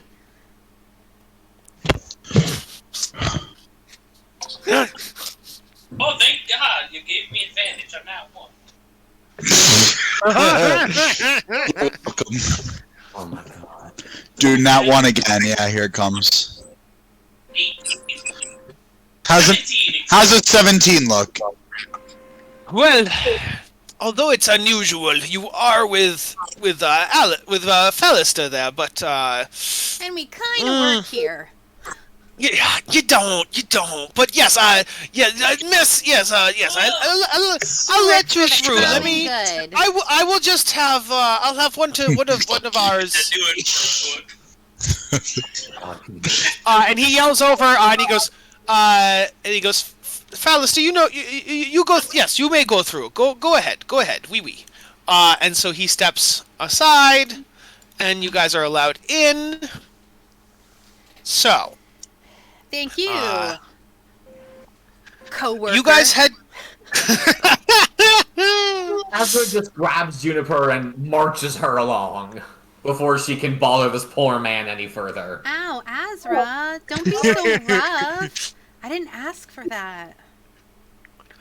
So, Silvera's laboratory is in one of the tall towers that you can see, like one of these green towers in the center here. So, the walls of the circular tower chamber are punctured. So you guys begin going up the stairs. Are punctuated by arched windows that are currently shuttered. Bookcases filled with eldritch volumes stand between the windows, while tables are crowded with specimen jars, alchemical equipment, and other clutter. Engraved into the floor of the chamber is a large 9-pointed star. A middle-aged tiefling, dressed in wizardly robes, stands by one of the windows, caught in a fugue of intense contemplation. Perched on the corner of a table nearby is a spiny little demon with warty green skin, buggy eyes, thin black horns, and a whip-like tail. I can't tell you how pleased I am to see you.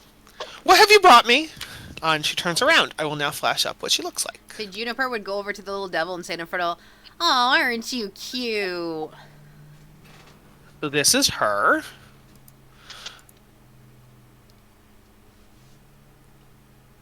What have we brought you? And Azra looks at Fallister, hoping for an explanation.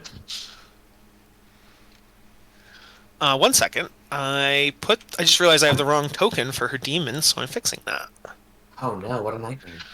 Yeah, gotta fix it real quick. Does the demon say anything to me? That is very large. No, it is, but I'm gonna shrink it. And now he's gone again. Oh, he's back. Oh, he's so small. There he is. He's so Yes. tiny. He is Okay. truly adorable. I think Yes, so. he is. He's literally a tiny creature. And so, let's see. That's the size of your average butterfly. You know what they say? Sometimes the smallest things can make the biggest impact. And she She would. britches under his chin. He likes it. And then she would say, "Oh yes, yes, you should play with that. There is Jezebel. Jezebel, do a flip." And the Quasit does a flip, and then like appreciates you petting it. Let's see here. Does it speak back to me in Infernal? Can Quasits speak? Is the question. They probably can. Let me just double check. Quasit languages.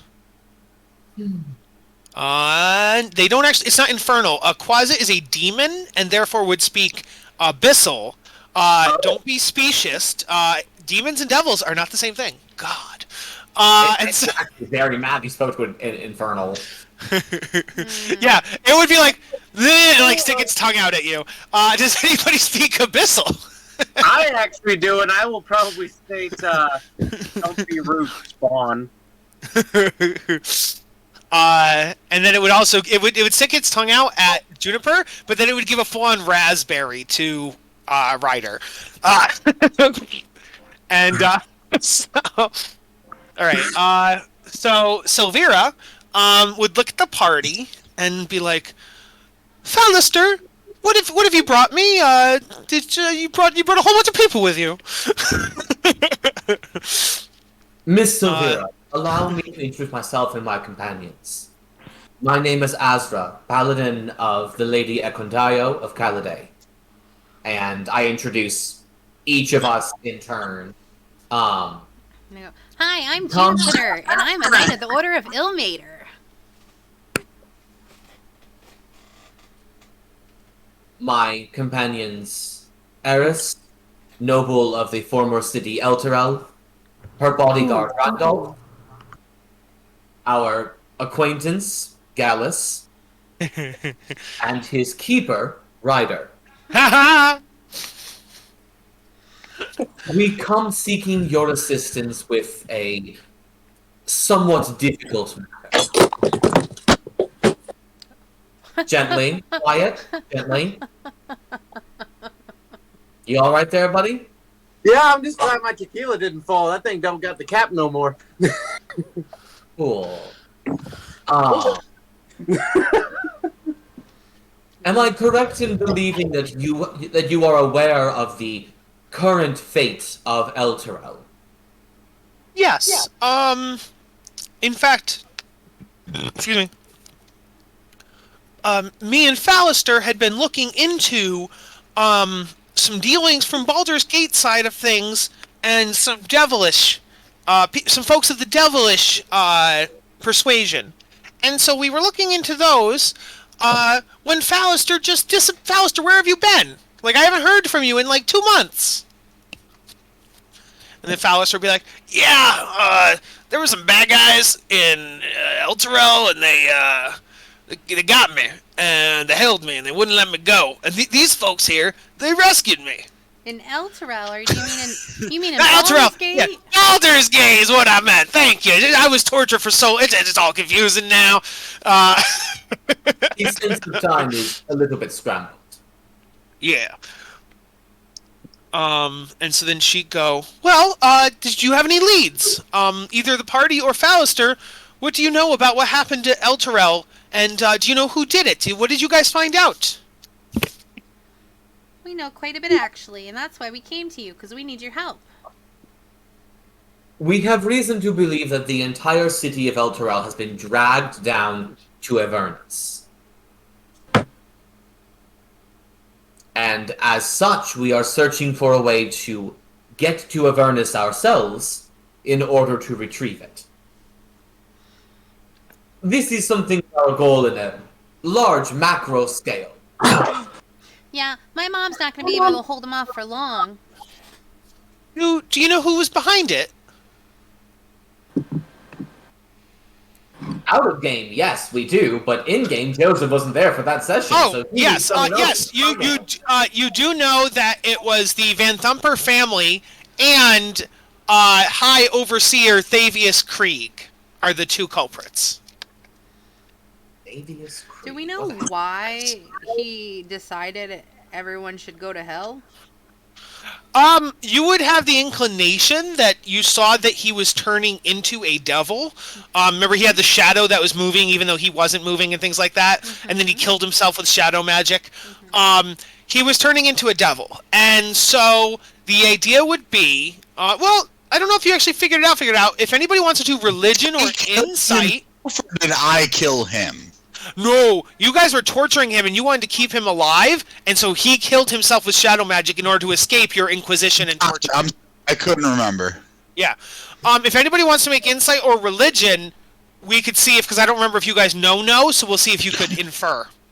Would I have advantage on this? You would. Excellent, thank you. Insight, nope, religion.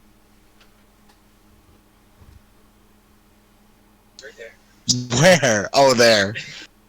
Shut the fuck up, Chris.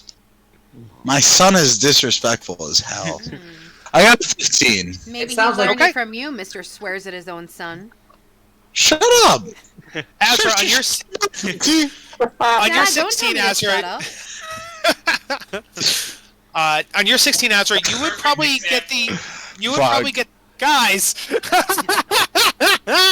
So you would probably get the idea that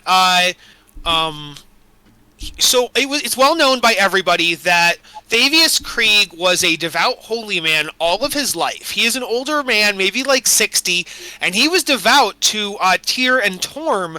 But then, why would he make this deal? So, based on what you've heard from the Van Thumpers and what you've gathered from Thavius himself, he was tired of only getting X amount of power from the light side of it, so he was corrupted by the dark in order to get more power.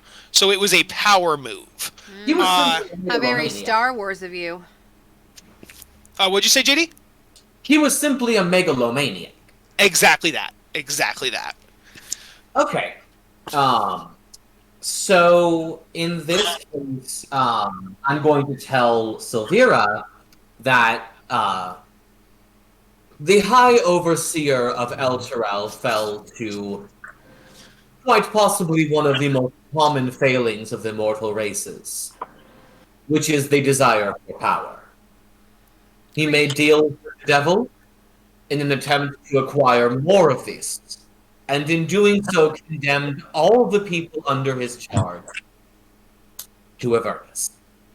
That kind of So, by the Van Thumper family of Baldur's Gate, who we believe were worshipping Zariel, the general of Oh, Avernus. and they were gonna sink Baldur's Gate into the Avernus as well, but we managed to stop them in time. By murdering them. Oh, yeah, we murdered him. We totally. Yes. Well, we saved one of them because he jumped ship and came to our side. So. It's true, he did. I hope he's doing well wherever he is now. Mortlock. So Silvira would be like, she looks like her mouth is like a gape, and her jaw's dropped. And she'd say, the power that Thavius Krieg would have needed to drag it down, that kind of agreement would have needed infernal contracts. And like, did you find like have you found any infernal relics on your journey? As a Oh, matter of definitely. fact, hey Randolph, Get your Yes. best how's friend about over that here. deal? I would say out of character, you actually have 2 infernal relics. What's the other one? What's the second? Let's see if the party can remember. If they can't, I'll tell you. But everybody search your minds. What is the second infernal relic you have? Let me go to my inventory. What's cute? It's It an is a cube. You guys have an infernal Rubik's Cube. Yes, that. So, I mean, I'm right. present- Hellraiser Cube. JD, I think JD missed that, so I don't blame JD at all. But, yes. Okay, I would definitely present the shield to ask about it, but I don't think I would present the cube just yet. I mean, she literally just asked about the. She was talking about. She literally said, she's like, in order to sink hell down, it would require massive infernal power and a huge amount of so she I literally get- asked about it. Alright, I'll show her the shield first, but if she doesn't have enough power from just the shield, I'd show her the cube. You know what I mean? See, Juniper would just let it all out though, because yeah, we killed some guy and he had this cube thing, and then we found this shield that has a demon in it. If Juniper is open about it, I would hide nothing, because I don't want to look like a scheming, conniving bastard. The elder son of the Van Thumper family did house this. I have no idea what's... Who is holding this? Yeah, it was Thirstwell. Yeah, it was Thirstwell that had the cube. Oh, I know it's Thirstwell. Oh, okay. The question is who. Oh, is you the mean party who hat? has it now? I think Randolph, or is it in the party? Is it in the party loot? I thought it was in the bag. It's in the bag. Yeah. Juniper would take it out and she'd be like, It's not in the party loot, y'all. "Here it is." Okay. We might not have written it down. We Guys. just kind of assumed. So, she'd say, oh, It's not in the party loot, because in the party loot I was also taking notes. oh, is it not in the party loot? No, it's not. That's what I was saying. I remember. Oh, my having bad. It. So, I assumed it was in Randolph's inventory, is why it wasn't in the party loot. I'm sorry, so let me go to my inventory. You know, I think the cube wasn't in my inventory because I just assumed I would know that I have it. You know what I mean? Don't do that. Yeah, it was not my brightest, but I have the cube. Yes. Randolph, have Yes. the cube and Okay. the shield. And the shield. Yeah. Okay. Also, now Randolph is evil because he held on to both. No, I'm kidding. Wait, am I serious? Is it serious? Am I evil? Did I get corrupted? Because I wouldn't be surprised. I mean, so- you do have a demon as a No. best friend, so. He's not he's my a real devil. friend. I'm Also, lying he's a to you. devil. There's a difference. Devils and demons hate each other, and they would hate that you're mixing them up. And so, Juniper in character wouldn't mess them up because this is like literally her job, but Jessica Yeah. don't know the difference. well, I can tell you the difference. Like aesthetically, demons can be like green, blue, black, yellow, orange. Like they are very like different and weird and creature-like. Whereas infernal are very fire-based, so they're going to be hues of orange and red. And, oh, that's not true because tieflings can be blue too. So forget me. So. The difference is that devils are orderly and lawful. Oh, of course. No, yes. Go grab our food. Oh, I know that in Wait, terms did of you do their that? internal stuff, but I was trying to say if you're looking at something and trying to Okay. figure out what they are based on physical characteristics, would there be a way to do that? That's what I was saying. And But- Ryder hates them both, Yes. so fuck them and their feelings. But yes, in general, devils are orderly and demons are chaotic. So she would say that shield is a different discussion, which we will get to next. Okay. Let's talk about that puzzle box, though. Yeah, that's fair. So she picks it up, she grabs it, she's like looking at it and studying it, and she says, I can admit, I've been suspicious of the High Overseer for a long time, but no one wanted to hear my concerns. Thavius Krieg is widely Figure out what's mine. regarded as a hero, who saved the city from undead. Hailed as a savior, Thavius made all the citizens of Elturel swear the Creed Resolute, which binds them to defend the nation of Elturgard. I met him years ago, and my instincts told me he was a charlatan. Afterward, I grew to suspect that he had cut a deal with one or more powerful devils, using the Creed Resolute to bind all of Elturel to his dark deal. So the Creed Resolute was not a holy bind, it was a devilish bind. I wish to prove my theory, and I believe the evidence is inside this puzzle box. also the fact that the city is now in hell, but sure. Well, yes, but there's no proving to like the greater populace. Like you guys remember, Rhea was in denial for a long time until you guys proved it to her. Absolutely. You prove it to the greater populace. We just need to get it set for ourselves. So she goes, Jezebel, fetch me that dark liquid. And so Jezebel does some flips and flies over to a shelf and picks up a flask filled with dark liquid, flies it over, and then you see that Silvira takes that dark liquid and pours a small amount of it onto the puzzle box. She then moves the puzzle box so that drop of liquid moves around the box in the direction that she's moving it, until the box is covered in certain spots, and there's almost like runes now painted onto the puzzle box with the black liquid. And then there's a horn plays, and it pops, and the puzzle box breaks apart. Inside the box is a stack of 9 chain-linked plates. Each of these, each 3 inches on a side, cast of dark iron and stamped with infernal runes. Anyone who can read infernal can translate the runes, which would be Juniper.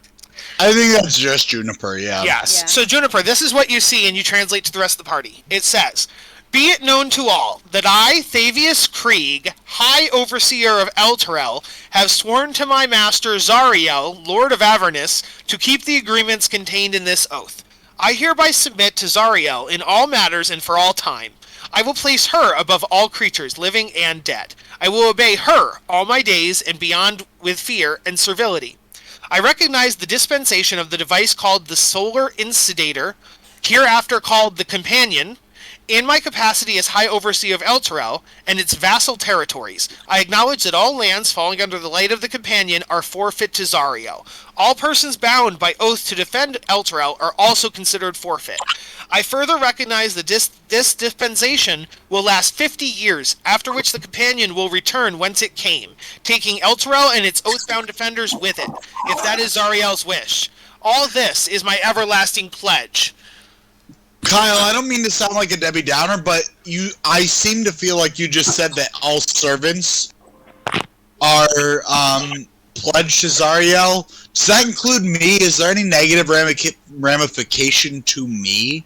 No, what it means is that your soul would be forfeit. So Zariel wants your soul. Zariel also wants. Rhea would speak up, and Rhea would say, "If Zariel wants my soul, she's welcome to try and take it." And so yes, anyone who was a knight of Elturel or a servant of Elturel, your soul is now technically owned by Zariel. But my actual in-game roleplay is not affected, correct? No, not until you are dead or there's some kind of soul magic cast. Chris, will you please grab us drinks? Same. I need like a Coke or something, And Sprite. My Knight Order would ginger not ale. have pledged to that because they're already pledged to Mater. Yeah, you're good, and I think and so is Azra. Yes. Well, Azra also isn't a knight of Elturel. He's a knight of Caladay. No, that's my point. That's what I'm saying. That's why you're good. It's only Randolph. Yes. Do I have any problems because of it? No, it is literally, it's an RP thing where you now know that if you die, you will not go to wherever, like, what is Randolph's god, for example? I don't have a god. That's the whole point. I know. Wrong. You have Zetera I know. now. I remember this. I remember this from last week. But the point is that you probably thought you were going to some form of afterlife. You thought you were going to some form of the celestial plane or the astral plane or something. Yes. Now you know you are going to. Now you know when you die, you are going to the infernal plane to serve Zariel in her hell army. That is where you will go when you die. Seems like we're gonna have to kill her, huh? What would me, Gallus, the guy that believes in only bitches and money, what would he go to? You would. There's probably a bitches and money heaven. There's probably a bitches and money section of the celestial plane. He said there's probably a bitches and money heaven. Okay. I think My that's 72 not hell. virgins. What'd you say, JD? What'd you say, JD? I said I think that's just hell. I think you just go to the greed circle of hell.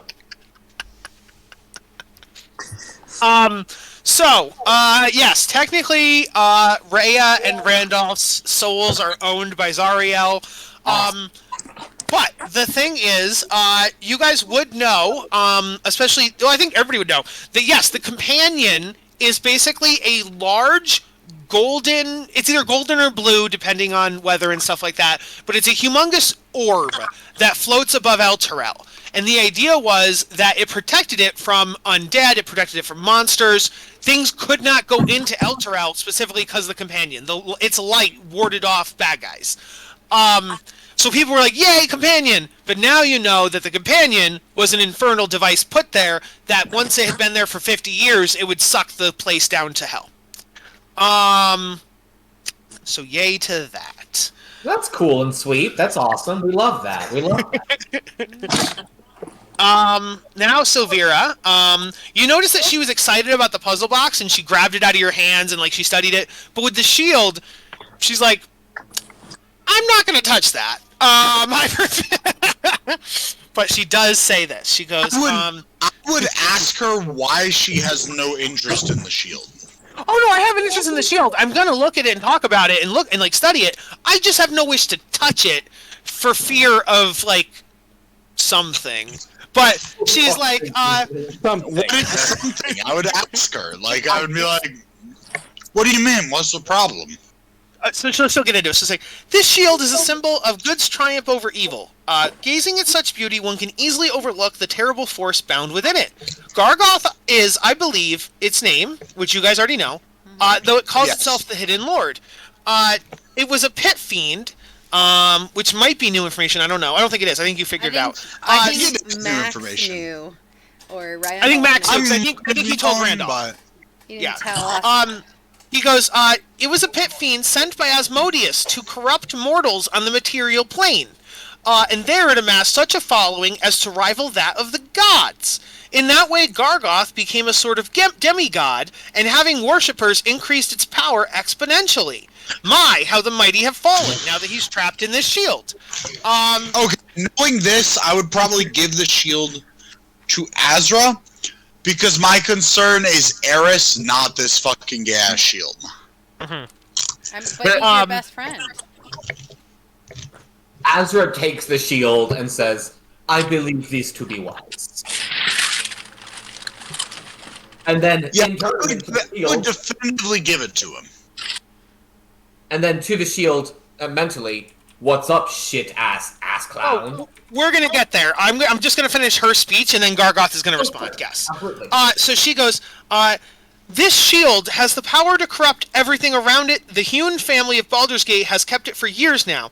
Doubtless they'll want it back, but that's where you know the Knights of the Shield. But this shield should not be taken to any place where thousands of mortals reside. It needs to be locked away in an extra-dimensional space away from corruptible souls. Upon saying this, and upon Azra asking that, Gargoth would say to Azra, fuck, what voice did I give Gargoth? He'd be like, listen, I'm not... Yes, I'm evil. We all know that. We get it. But, Azra, listen. Take me to the Nine Hells, and I swear I will serve you and the party faithfully as both a guide, an advisor, and a friend, and I will not betray you. Whatever Oh no, continue, I'm sorry. Whatever way we need to seal that bargain, if you need to bind me to that bargain, I will make it with you. I just wish to get back to Avernus, which is good for you mortals, because I'm no longer on the mortal material plane. I will be back in the infernal plane, so yay, that's good for you. And I get to go home, which is good for me, and I'll give you an advisory and all that, and you can bind me to some kind of promise. Fairy promise. Let's find a fairy. That's actually only to Azra, so now Azra needs to decide what he wants to tell the party. Silvira, I have 2 questions for you. 1. Is there a way to irrevocably bind a pit fiend, such as Gorgoth, to his word? Breaking it would destroy him. Good call. Because binding him to his word would mean so much to us. I think a fairy promise. You'd want either a fairy promise would work, or an infernal binding contract. Provided you could, legalese and make sure there's no loopholes in the binding contract, either a fairy promise fairy promises are only the fairy has to keep their word in a fairy promise. I don't know that it's a two-way. I'd have to do research on that. No, it's not. That's her saying that. So she's saying I'd have to research it and find out. And I don't know that Juniper would have the knowledge on whether it's 100% or not. Obviously, Sure she would. Her family came from the Feywilds. Yes, but that's not the... So... Well, no. I think you're thinking of your... I thought that was your... You have Fey blood in you, but you yourself never lived in the Feywild, did you? I did not, but my family came from the Feywilds. It's part of my backstory. Okay. So... I also think that's something that Jess is kind of... I know your other character said it too, but when I look up Fairy Promise D&D, I don't think it's a canon thing in the rules. I can't seem to find anything on it, because I looked it up for Nightshade, and I couldn't find anything canon about it. But, we can say it's true. Let me just double check something here. But you would need a fairy, and I don't know that there's any fairies here. We do, however, have several tieflings. But let me just check something here.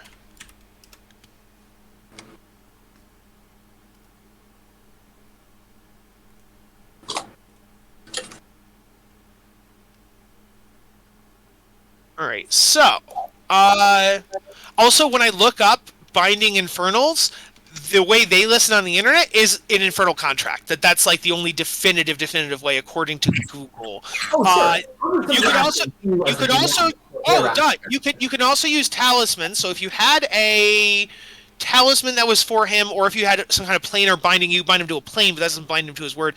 So I'm going to go with infernal contract because we don't have a fairy. So, she would say, I would say as long as one of you binds him to an infernal contract, and you figure out what you want it to say, and you write it down in blood, and you sign it, and you have a tiefling or some kind of infernal on your side, and an infernal on their side, which would be Gorgoth, on Gorgoth's side, that would be good. I would also recommend that you keep that tiefling with you as long as you're dealing with Gorgoth, to ensure that the contract is held up. So I don't remember her name, but if we were to make the deal with that woman, we could her definitively. Yes. We could make the deal with Gorgoth and then have him as a guide without any real risk of the Knights of the Shield. No, Yes. the Knights of the Shield remain a concern regardless. But the Knights of the Shield are only on... She would even say, I should say, the Knights of the Shield and the Huon family are only on the material plane. So assuming you're going to Avernus like you said you were, they shouldn't be a problem, hypothetically, I guess? Okay, I would... if that's the case, I would ask for Azra's counsel. I'd pull him aside and say, what do you think I should do? What I recommend is if we can find a way, and Azra puts the shield away for this, if we can find a way to sign a contract in which we take him to Avernus in exchange for his guidance, his allegiance, and his loyalty, we would need to word it in such a way that he is unable to speak to any other inhabitant of Avernus. Do you think you are capable of such a feat?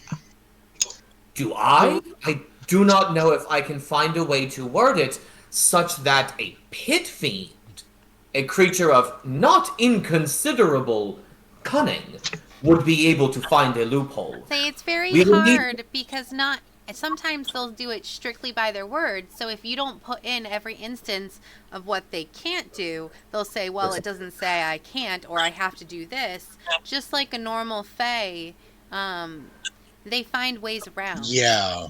They're fucking sneaky, you're right. The conditions we need are such that he act solely in our best interest, that he not communicate with any other inhabitant of Avernus or any other plane of hell, and that he not stay in Avernus. I think personally, Here's the thing. Randolph would be saying, I think personally, my commitment is to Eris, and I think that you are the best person for the job to make such a deal. I think that my mind is too swayed by my commitment to Eris to make such a hardened deal. And I would pull out the shield, and I would trust Azra with it. And I'd present it to Azra and say, I think you should be the person to make this deal. I think also you need to be careful with your wording because to tell him to only act in our best interests is up to his discretion. What he may consider our best interest is to bow down to a devil down there and just get along and stay there forever.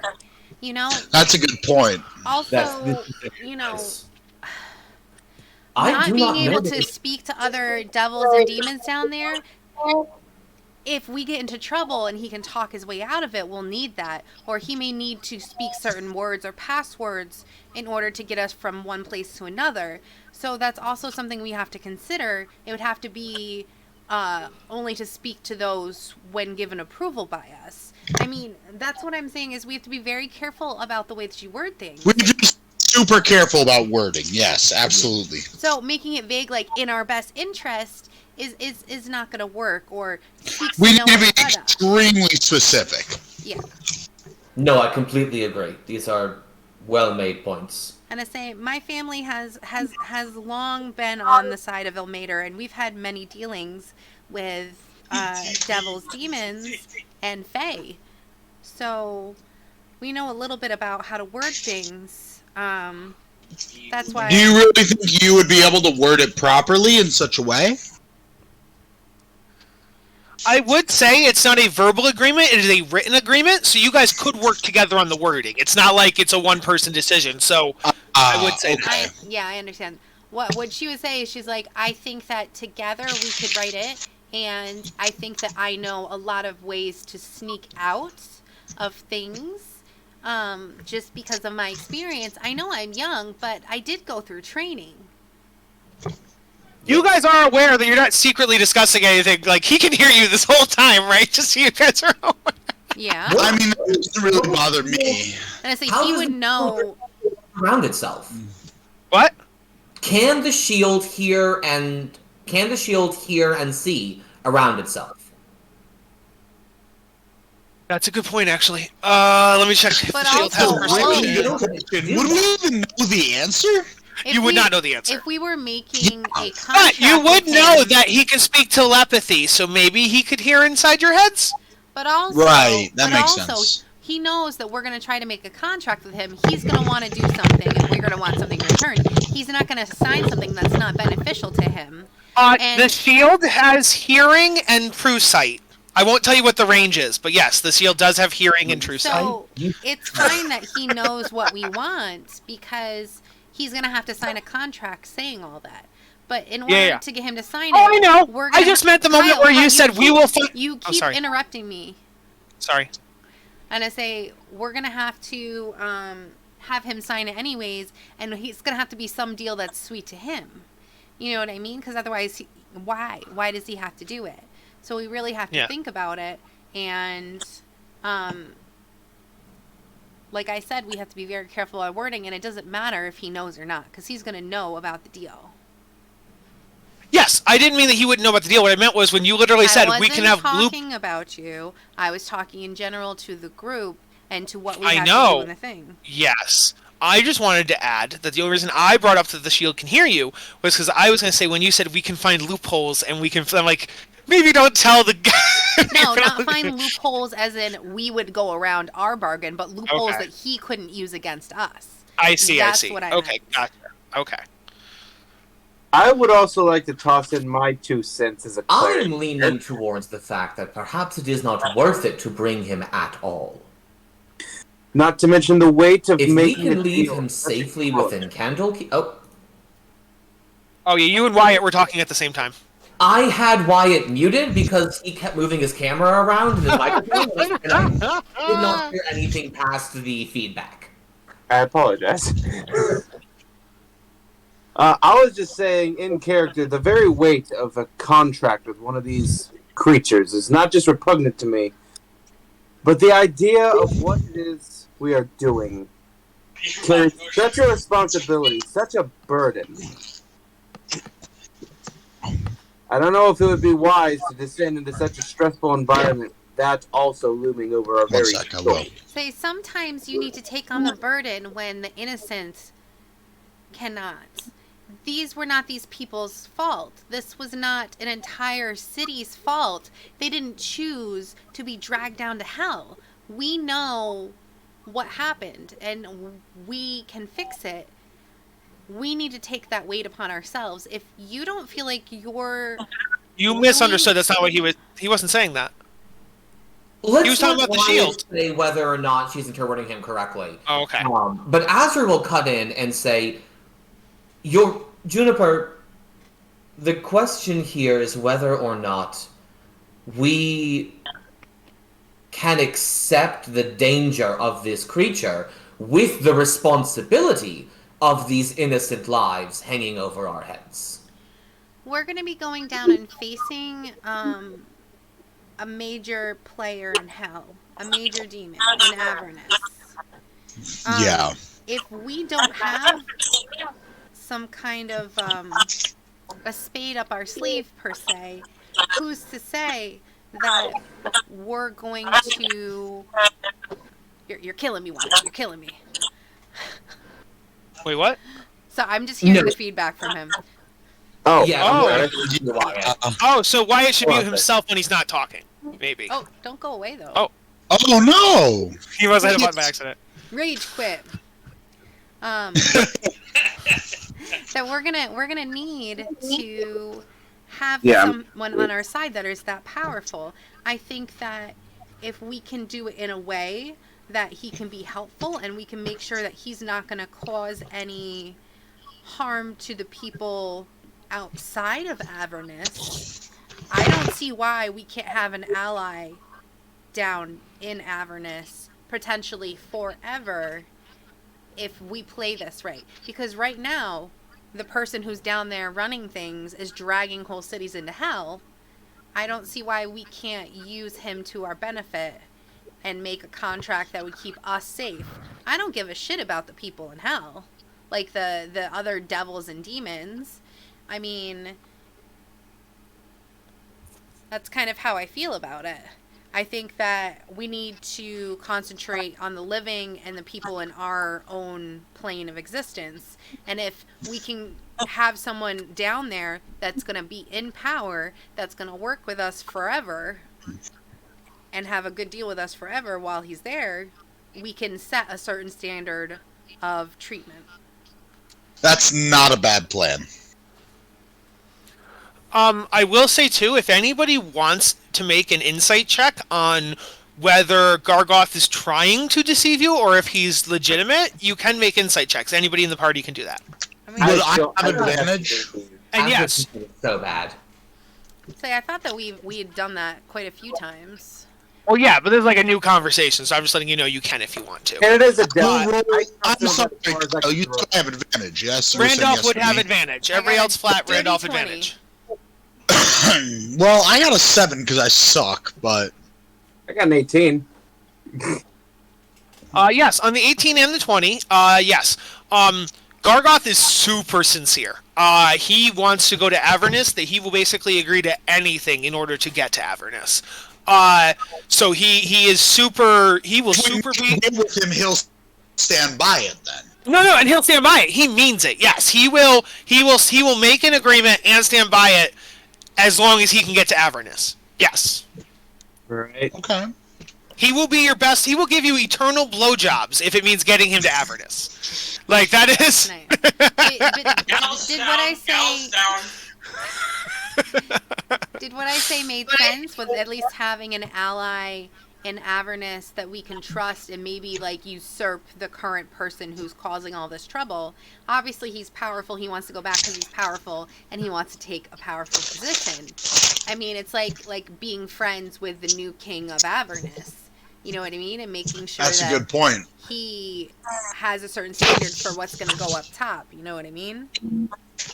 The issues I see, Juniper, are that we do not know if we can trust him, save for whatever contract we make with him. Mm-hmm. And I see no reason why, once we arrive to our destination, he will not find every way he can to subvert that contract. So we just need to be really careful about the contract then. We do. He will. He would send you all a message and be like, "I promise I won't be fucking with you. I promise. Just please bring me to Avernus, and I will not dick with you. I promise." I think it is at this point I would finally raise my hand to get everyone's attention. As much as my training and my years of learning are screaming at me to not go along with this, I feel this may be our best course of action. As much as I detest the creature in this shield, and as much as I wish I could toss it to the deepest fathoms of the oceans, this may be our best shot at rescuing all those poor souls. Bringing back Eris's family is definitely my top priority. I think at this, sorry. priority would be obviously to save the city and the people who was dragged into hell against their will, but also to make sure that this never happens again. And if we can set up a, devil king or whatever and take out the evil, I keep forgetting her name, Lady Fallen Angel. Zariel. In the process and create a friendship, I don't see why not. At this point, Silvira would just add, Yeah, also, if I know one of you mentioned maybe leaving the shield at Candlekeep, I would also not advise that because the Knights of the Shield will stop at nothing on the material plane. So if the shield is left on the material plane, say in Candlekeep, the Knights of the Shield will just invade Candlekeep over and over again in order to get the shield. So So we bringing it should to a new plane, definitively bringing it to Avernus. she's advising that because she wants to get it off the material plane. You could. She's like, it doesn't have to be the infernal plane. You could send it to the astral plane. You could send it to the celestial plane, but do not leave it on the material plane. To Azra and say, does anyone in our party have the ability to send it to another plane other than us taking it to Avernus? As of this current point, I do not believe so. I don't think so either. No. But at the same time, it is not outside of the realm of possibility that as we continue and grow in power, this will never be a possibility. So should we bring it to Avernus for now, and perhaps maybe we could send it to another plane if needed later? This, I believe, is a reasonable course of action. I think at this point, Kyle, I'm Yeah. going to give this shield to Azra, and I'm going to tell it that it can talk to me anytime, because Azra and I are always together, assuming the party is not split up. Yeah. But that I believe it to be safer in his hands. Okay. Because I feel personally much more... Azra is not a frontliner, but my entire kit is the front line, where there are times where Azra is meant to stay back and heal. You know what I mean? Yeah. I would you can do whatever you want. I would say in character that you do know the powers of the shield, like the fireball and the wall of fire and stuff. So yeah, giving it to someone who would cast would be a good idea. Would be more useful, because me spending my actions to cast Wall of Fire are less good Yes, than exactly. Azra spending his actions to cast Wall of Fire. Mhm. And yes, Azra, the shield can cast Fireball and Wall of Fire. And Wall of Fire is Fireball. Yeah. Oh, it was ball. Wall of Fire is straight up insane, so. That's news to me. Can you please send the stat block I sent you, Max, without the line that I then retconned, to... I don't know if you ever sent it to me. No, I 100% You- did. Did I not? I'm pretty sure I did. don't think you did. You sent us a link and then told me not to follow it, so I never did. I would recommend just copy and pasting whatever you need to Azra. I will, yes, that's what I'm doing. Yeah.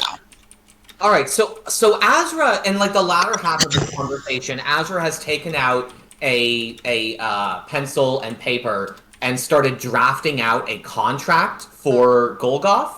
I have posted it in the Discord chat if y'all want to take a look and help me with the wording. Okay. I've also started one.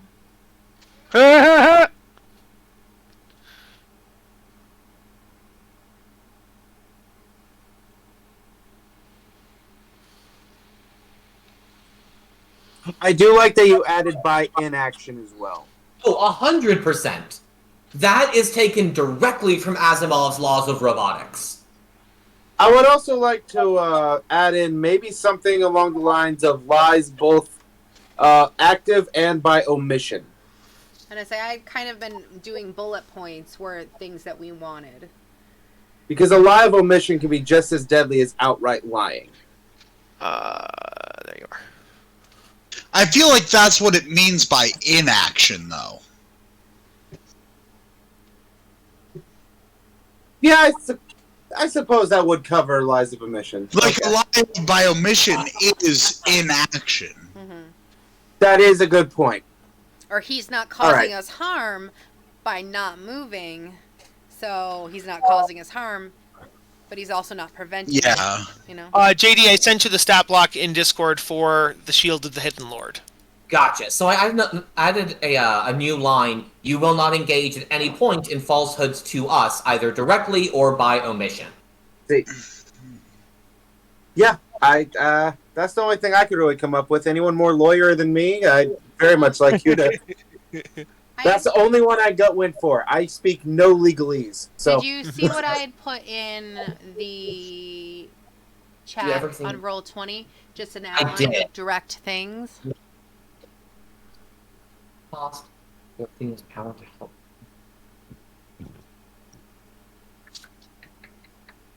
You guys put it. You guys. This is a joke, but you can put it in there if you want. You put it in the clause. Like, and don't be evil anymore. Like, Well, what I would say is if he comes to power through our help or whatever, he is not allowed to harm people on the material plane, or command anyone to harm anyone on the material plane. Like, he is solely in charge of, So I see a difference in gold here between Juniper and Azra's contracts. Mhm. Juniper, it seems that you're under the impression that he's going to stick around in Avernus afterwards and try to regain power. Mhm. Azra's thought is that he will stay in the shield the whole time, and we will bring him back with us after we leave Avernus. Ezra would know that the Shielded Hidden Lord will never stop trying to find it, and then they will use it to take over the world. Right. To Juniper, it doesn't make sense because he can be a very powerful ally, and with a contract, it could be leashed. And like I said, it would always be, if we bring it back, he would always be trying to return and to come out of the shield, and people would continuously be trying to use him for power, perhaps creating other contracts that could be harmful. I think creating the best contract we can and creating an ally, because we know he wants power down there, an ally with power, with restrictions, that in the best way is almost a peace treaty to protect our plane. Well, yeah, you guys would basically be setting up a shadow puppet government where you guys would be ruling that part of hell through Gorgoth. So here's a question that Azra may or may not know the answer to, DM. Yeah. How long does an infernal contract last? Forever.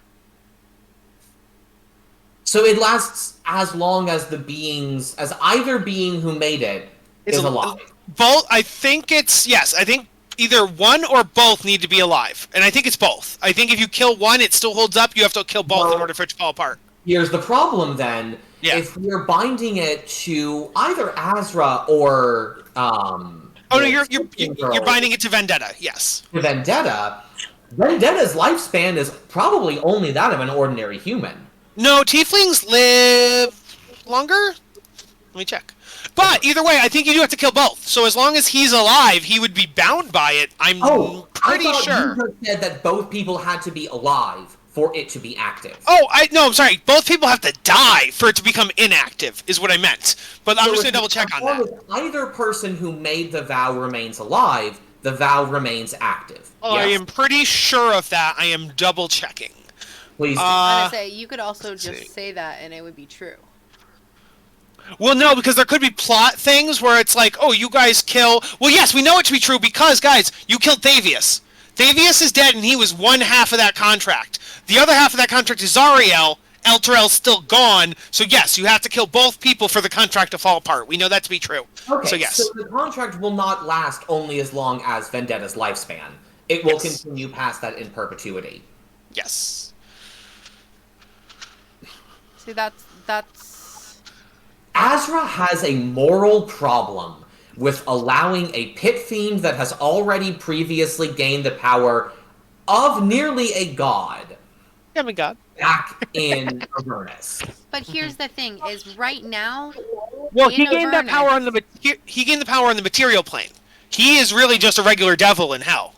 But he did it once. But here's the thing: right now, the thing that is ruling Avernus and making all these contracts is really bad and has no contracts with us to ever have any kind of limited power on the plane.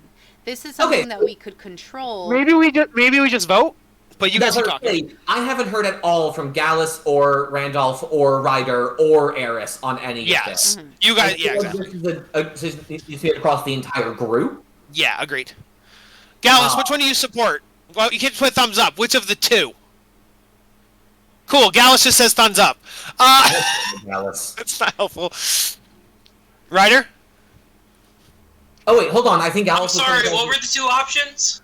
One option is. Oh, sorry.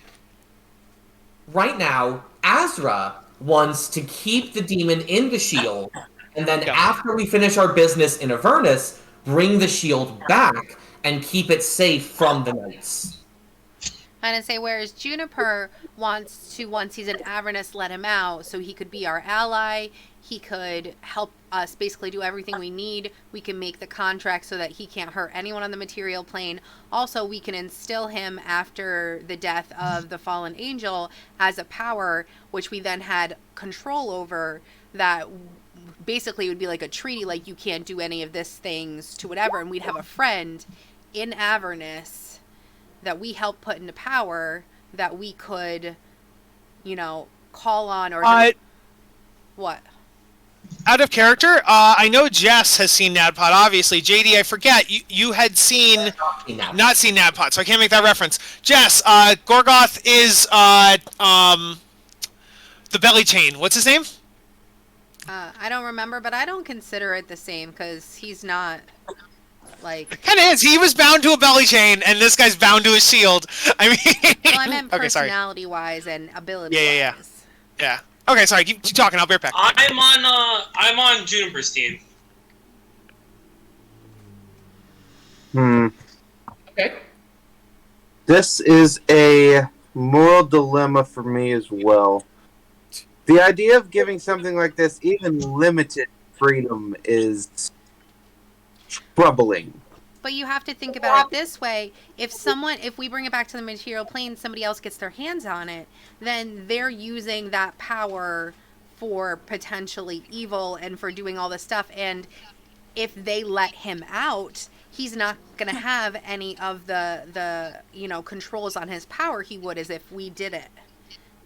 See, and that's the other issue. This is an extreme double-edged sword for me, because I don't see a winning scenario in either direction. It's more of the lesser of two evils, and the lesser of two evils, and then the ability to have an ally and to bring back the city and to break the other contract and to line up the plane.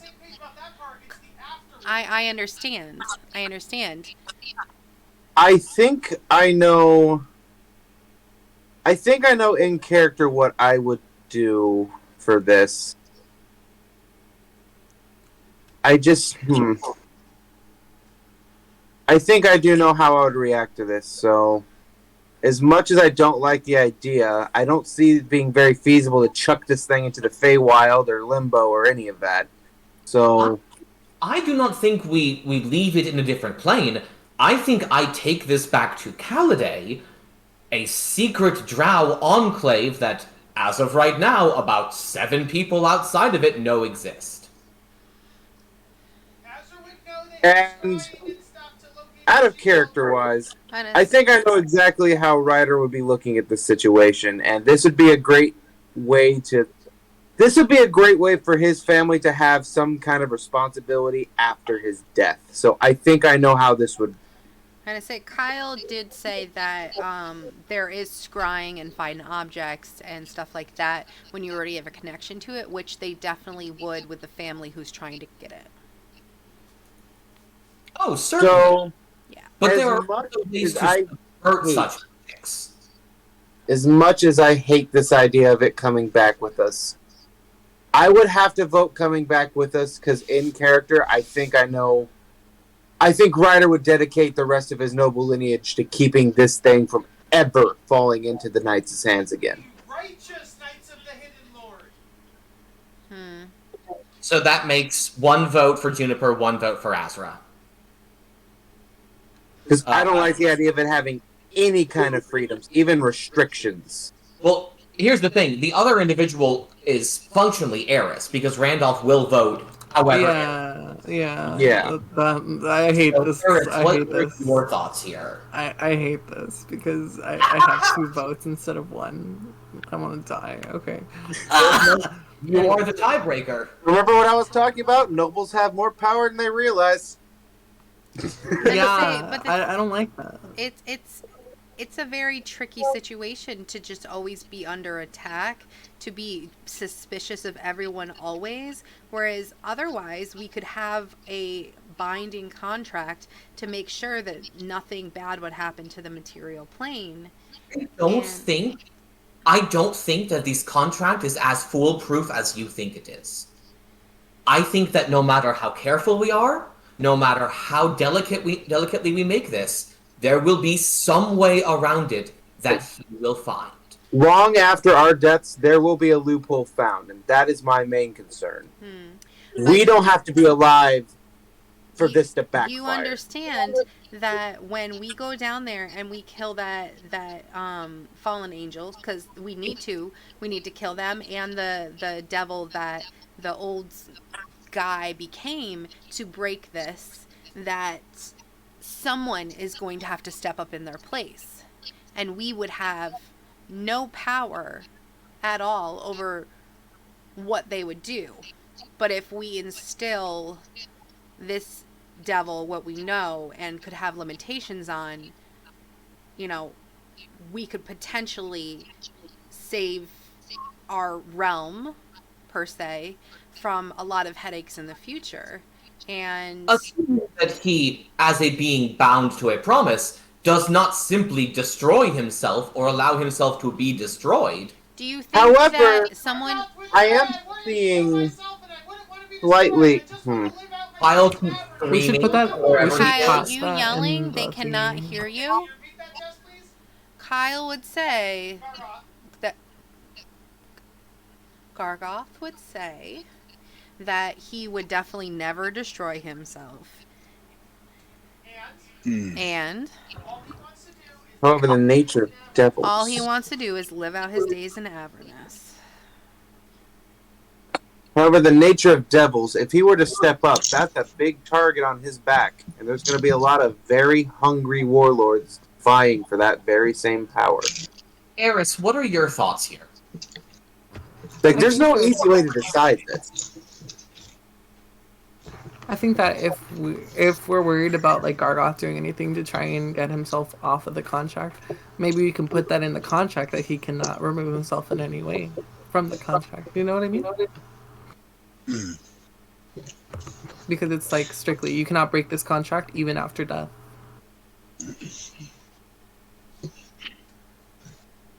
Do you get what I mean? I'm sorry if that sounds weird. I do. No, I understand. Yeah. I think that fundamentally, Azra does not trust this contract to bind Gorgoth's actions to this extent. Well, then I would think that maybe Ryder's descendants, if something were to happen, could go down and kill him, like we're gonna go kill this fallen angel, and it's And also... that's what I figured would happen. I would straight up make an oath that my bloodline would literally die 1,000 deaths to take him out, should he decide to try anything. Which wouldn't... Anything. no, it wouldn't. Never mind. Alright, so it sounds like Eris is leaning towards Juniper's side. Am I correct? Eris is gonna ask Randolph what he thinks. Randolph was in the bathroom the entire time and has no idea what we're talking about. Even if Randolph wasn't in the bathroom, Randolph would have trouble making a decision for Eris. But Randolph also was in the bathroom, so can we give him a quick rundown? This is a lesser of two evils situation, and neither of them look at all remotely good. What are the two evils? Kyle, no one can hear you. Stop yelling from the bathroom. No. How about you put on Discord on your phone and you speak? Well, then just shit in peace and leave us alone. The fundamentals, Max, are thus. Azra wants to bind the shield, essentially, to our group while we bring him to Avernus, and then bring him back out of Avernus, still in the shield, and then keep him safe on the material plane, either with Ryder's family or in the Drow enclave of Caladay, somewhere where it can be kept secret and safe. Right. Juniper wants, and Juniper, correct me if I'm wrong, Juniper wants to, after we finish our mission in Avernus, to install Gorgoth as the new general of Avernus, where he is then beholden to us and whoever we denote as allies for the remainder of time, or at least his existence. So basically... So here's my question. What does Gorgoth have to say about either of these clans? I'm gonna say he. Then-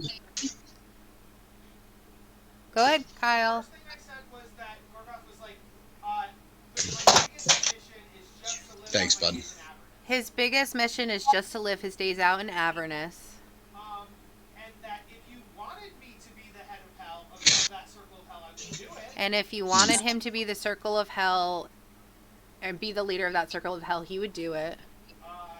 And my goals were to be super powerful on the material plane previously. My goals were to be super powerful. Was to be super powerful on You can only say so much at a time, Kyle. You kill me. I'm gonna get you your phone. You're driving me crazy.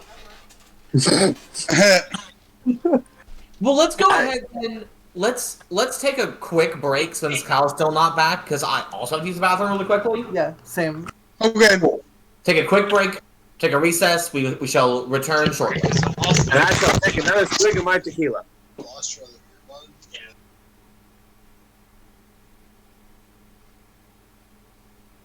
Shit.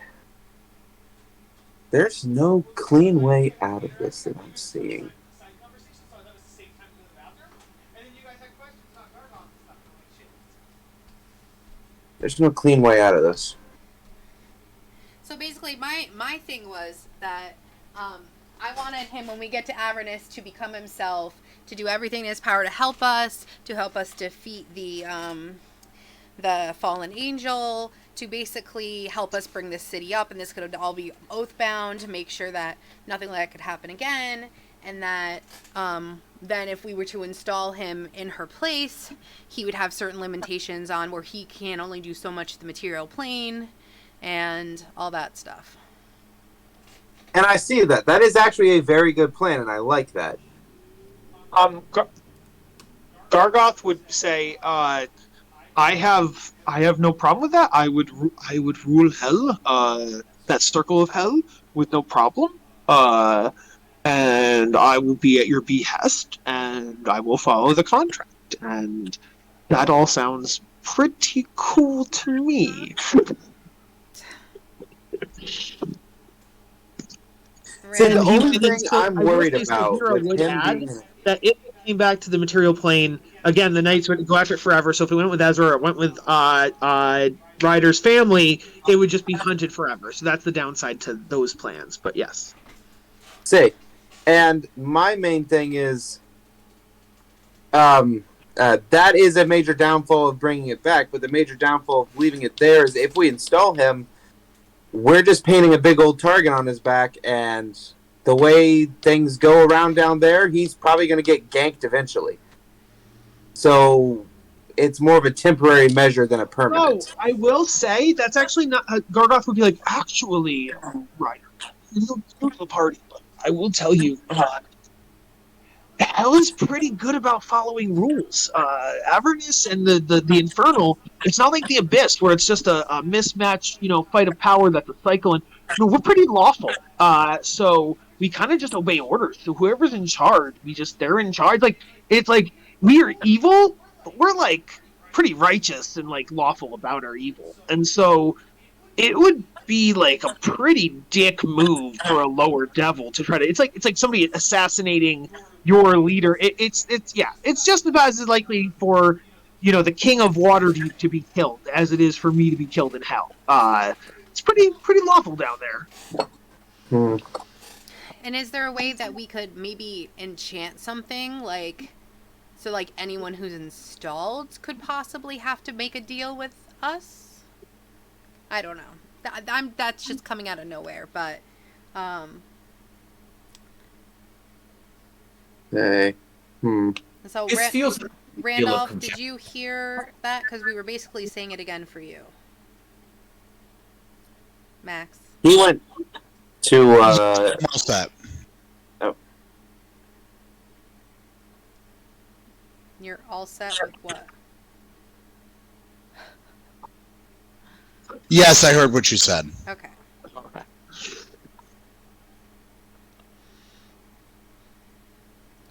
say, no matter what we do, I know how my character's going to react, and I just know that there's no clean way out of this.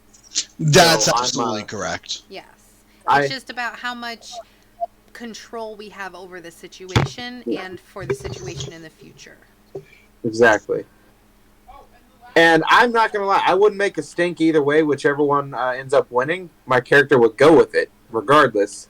It's just a matter of which one he would prefer over the other if given that option.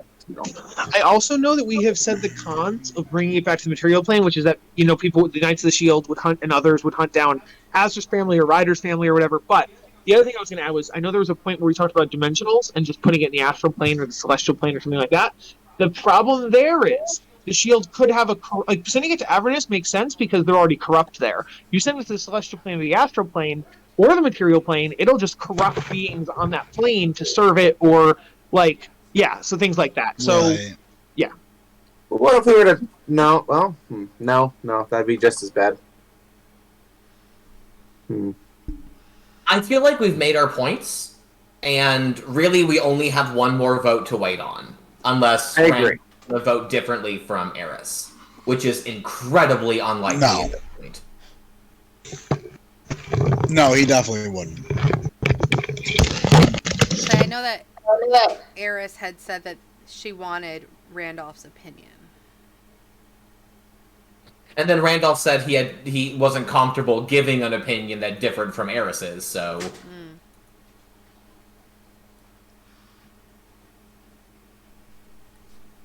And now Gray has gone into the wind. Gray is in fact gone. Maybe she's getting her cheesesteak, which I would like to eat. I could go for some food. We got chicken wings, and then I pureed it down so I could actually eat it.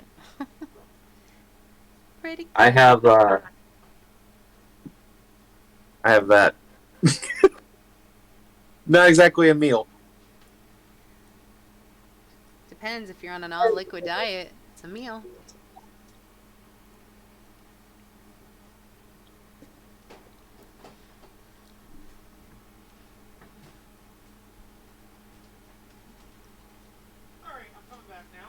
Do we maybe want to take a small break so we could all go to the bathroom and stuff while we wait for... I thought we did that. Did we not do that? No, we didn't. We've been I talking think that's the entire majority of us. Oh, we already did do that.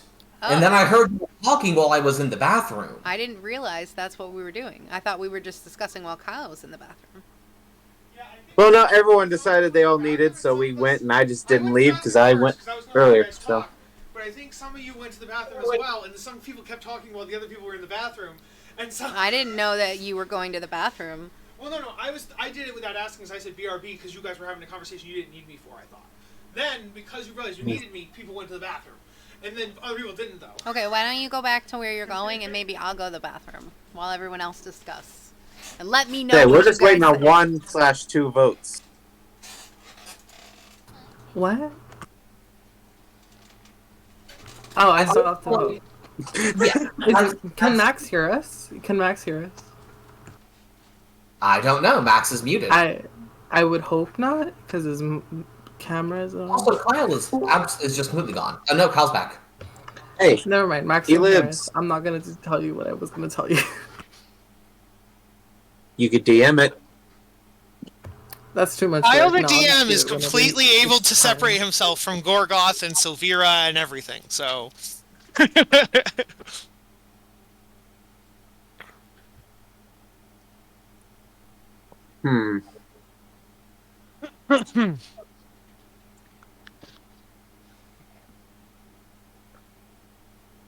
What I would say is that if the party has decided that we're definitely taking him to Avernus, and then it's just the ending that's left open, we could say we can enroll a contract, it gets signed, and then you guys can always write it up, that way it doesn't bog down the discussion anymore, but it's up to you guys. Bog down's the wrong word. This is an important part of roleplay. I didn't mean bog down. No, it is. This is slowing us down a fair bit, I think. Okay. I kind of just want to get to Avernus because I want to level up, really. It sounds then, Gray, kind of like you're leaning towards Juniper's idea. I need my rabbit to be here. I will not speak to you until I have a lawyer present, officer. What were the vote totals? As of right now, Gallus is voting for Juniper. Ryder is voting for Azra. and Eris and Randolph have not voted yet. I see. Okay. But because Eris and Randolph vote together, Uh-huh. because Randolph will vote however Eris does, she functionally has 2 votes. Yes. Which means either Randolph's does not count, or Eris is the tiebreaker. Yes. But Eris is now saying she wants Randolph's advice, so it's still 2 votes, but it's either Max has 2 votes or Gray has 2 votes, either way. Because they're a voting block, yes. Right. Let me see if there's anything I can... Oh, so, is Max in the bathroom right now? Is that what's going on? I have no idea, to be honest. Chris? Because both I don't Chris and know. Max are muted. I don't know. I can't believe Max and Chris are dead, y'all. Yes, he is in the bathroom. Okay, but you're here. Okay, then I can tell you guys what I I'm want to. listening, but I'm not technically here. I'm listening, What does that though. What does that mean? Okay.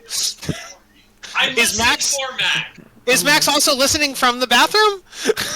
No. Are you I'm watching listening him for go to the bathroom? No. Yeah. I would never. You said that in a very I suspicious never way. watched you go to the bathroom. I will That is say I true, did forget something. There's a cool, like, not animation, but a picture. When Silvira was solving the puzzle box, I should have flashed this, which is a pretty cool scene. Oh, shit.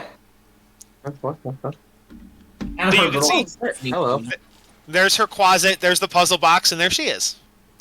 Cool. So real talk, I'm very sorry guys, but the Taco Bell combined with the alcohol is giving me pretty bad diarrhea, so I'm kind of struggling right I'm now. pretty I'm sure that's sorry. just Taco Bell in general. No, it's definitely the alcohol too. It was a healthy mix of both because I drank too much and I ate too much and it was Taco Bell.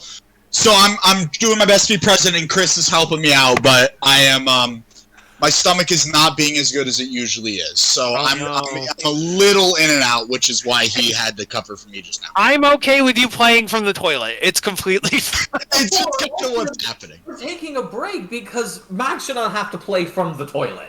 Well, no, but like, let's say he's going to be in the bathroom for the next 2 hours or something. We're not going to dive into hell right now. We're going to get to the point that we need to end the session, then we're going to end the session. I'm going to take a break before my session. Like, we only have 50 minutes left until this session is technically supposed to end. So Yes. we're fine as we are. Okay, so... If I had a problem, I would let you know. Okay, so Gray, Max Gray has said that she wants Randolph's opinion on whether post the whole taking down... Definitely throwing up. Oh, he's throwing up. Oh no. We're supposed to be deciding on whether we want to defeat. Sorry, do we defeat? Wow, I can't talk. I'm just gone. My mind is gone. Zariel. So we'll defeat Zariel, and then do we install Gorgoth as a new leader of that part of Hell under our rules, or do we let there be a free for all to take over? Who takes over Hell afterwards, and we take the shield back with us to the material plane, and then either Azra's family or Ryder's family guards it forever. Oh no! Yeah. Regardless, my family will take action for the rest of its existence. It just depends on what actions we take here. Okay. Chris, please find out what the result of that is, as Chris is our translator. Poor Max. What was the question? Max is currently present. Okay. Max is present. Max, did you hear the question? No, I did not. I was listening Okay. to Chris at the time. That is fine. So, Azra wants to defeat Zariel. Let there be a power Right. vacuum in Hell, because who cares? We don't care what happens in Hell. Yeah, then who we come back. cares? Then we come back to the material plane, and we have the shield. The shield is going to be sought after by bad guys, so it's got to be protected. Azra offered to take it back to his drow village and protect it there. Ryder offered for his family to do it. Maybe they'll both do it. Who knows? And so that's that plan.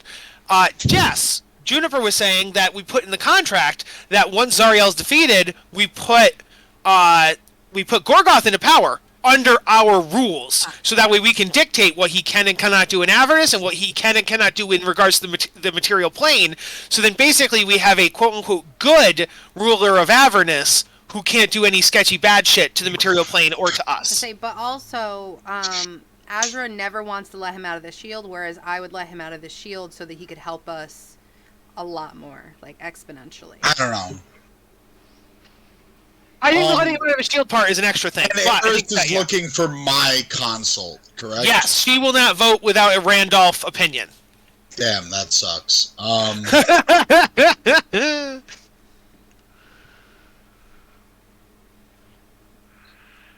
don't know. I'm a little torn because I feel like I'm leaning more towards Juniper's plan in person, but such a contract feels so exploitable. That's Azra's problem with it. Yeah. But at the same time, I don't think Gorgoth would help us if he just knew that he was going to stay in the shield, which, I mean, that's what we've been talking about the whole time. Yeah. He's undoubtedly been hearing us. Yeah. Well, he does say, as long as I get to he's like, as long as I get to Avernus, it's okay. Whatever. As long as I get to Avernus, I'll help you forever. Yes. Deal. I also want to stay in Avernus. He also wants to stay in Avernus. And our insides made it clear he was sincere about that. That was So that's actually a good point. That's a good point. That's a good point right there. I don't actually even think he would agree to Azra's plan then, because he doesn't want to come back into the material plane. He wants to stay in Avernus. So he probably wouldn't even agree to sign Azra's. I feel like at this point it's been so thoroughly discussed that there's no way he wouldn't know about that last part. Because Azra's plan was... Kyle was in the bathroom, though, so Kyle wasn't... Yes, that's Kyle fixing something, because Kyle was in the bathroom and Kyle didn't realize it. That's a Kyle thing, yes. But, yeah, you're right. He would agree because he has his own ideas and his own thoughts, yes, so it's fine. He would agree to either one. He would prefer... Obviously, he says he prefers the Juniper one, but he would also do the Azra one, yes. So literally we're in a tie right now, Max. So if you vote one way and Gray votes the other way, it would be a tie, but obviously you guys are going to vote together, so you are the tiebreaker, you and Gray. Turn to Eris. I'd say, Eris, you really have no stake. You don't know what to do. I am conflicted, and that's why I'm asking for your opinion. Yeah, I am too, Eris. I am too. You guys want to create a tie and have Jukes break the tie? No. So that's just I'm Kyle kidding. choosing. Let the DM break the tie. God. Especially Kyle DM. Why does he want to go to Avernus in the first place? That's his Why home. does he That's wanna- where he's from. That's where he has. He was He has. banished from Avernus, as I recall, and he was Yes. trying to sneak back in. Yeah. Why was he banished? He was amassing too much power, and Asmodeus didn't like that. So basically, he was a rival for potentially, power Yeah. and hell. Huh. But Asmodeus ain't around no more, is he? No, Asmodeus is very much around, but Asmodeus is now is Asmodeus dead canon-wise at this point? That's a good point, actually. Asmodeus is above Zariel in power. Oh, no, 100%. I agree with that, but I'm saying, like, Asmodeus resides... Where in hell does he reside? That's what I'm wondering. Surface tail. Okay. Like, Yeah, he's all the way Asmodeus is down. still around. I didn't mean as in... he's not that he was rivaling Zariel for power. Zariel wasn't around at the time. It was about Asmodeus didn't like that he was getting too big for his britches, basically. On the material plane. No, he banished him to the material plane. He was gathering worshippers on the material plane and corrupting people on the material plane and then using their souls to get energy and power in hell. I'm on the.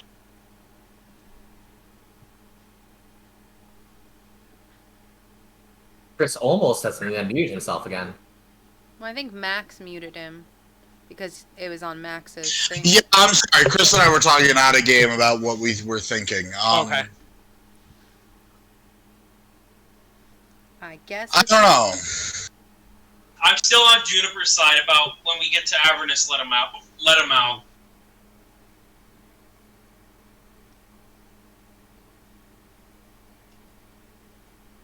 I think what goes on in Avernus stays in Avernus. I'm more leaning towards Juniper. Okay. So I think we need his help.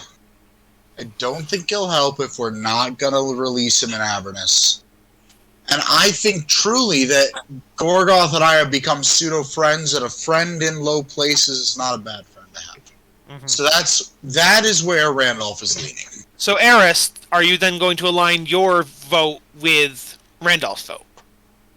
As an active rebellious team, she will vote for the opposite. I'm kidding now. Okay, Yeah, I was like, you're creating a tie. God damn it. Okay, No. cool. So that is 3 votes for Juniper and 1 vote for. Are you being sincere with that? No, she was kidding.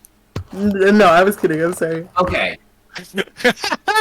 So that's 3 votes for Juniper, 1 vote for Azra. Well, if you count each other, it's 4-2. So that puts us there. All right. We drafted up a a very careful contract. Yes. If you guys want to do that out of game, figure out what it is, give me the wording, all that, I'm sure it's fine. Yeah. Yes. So, but Max, you missed this while you were gone. This is the cool thing where she's solving the puzzle box. There's that. Okay, cool. Then the other thing that's going to happen is, so Vendetta gives some of her blood.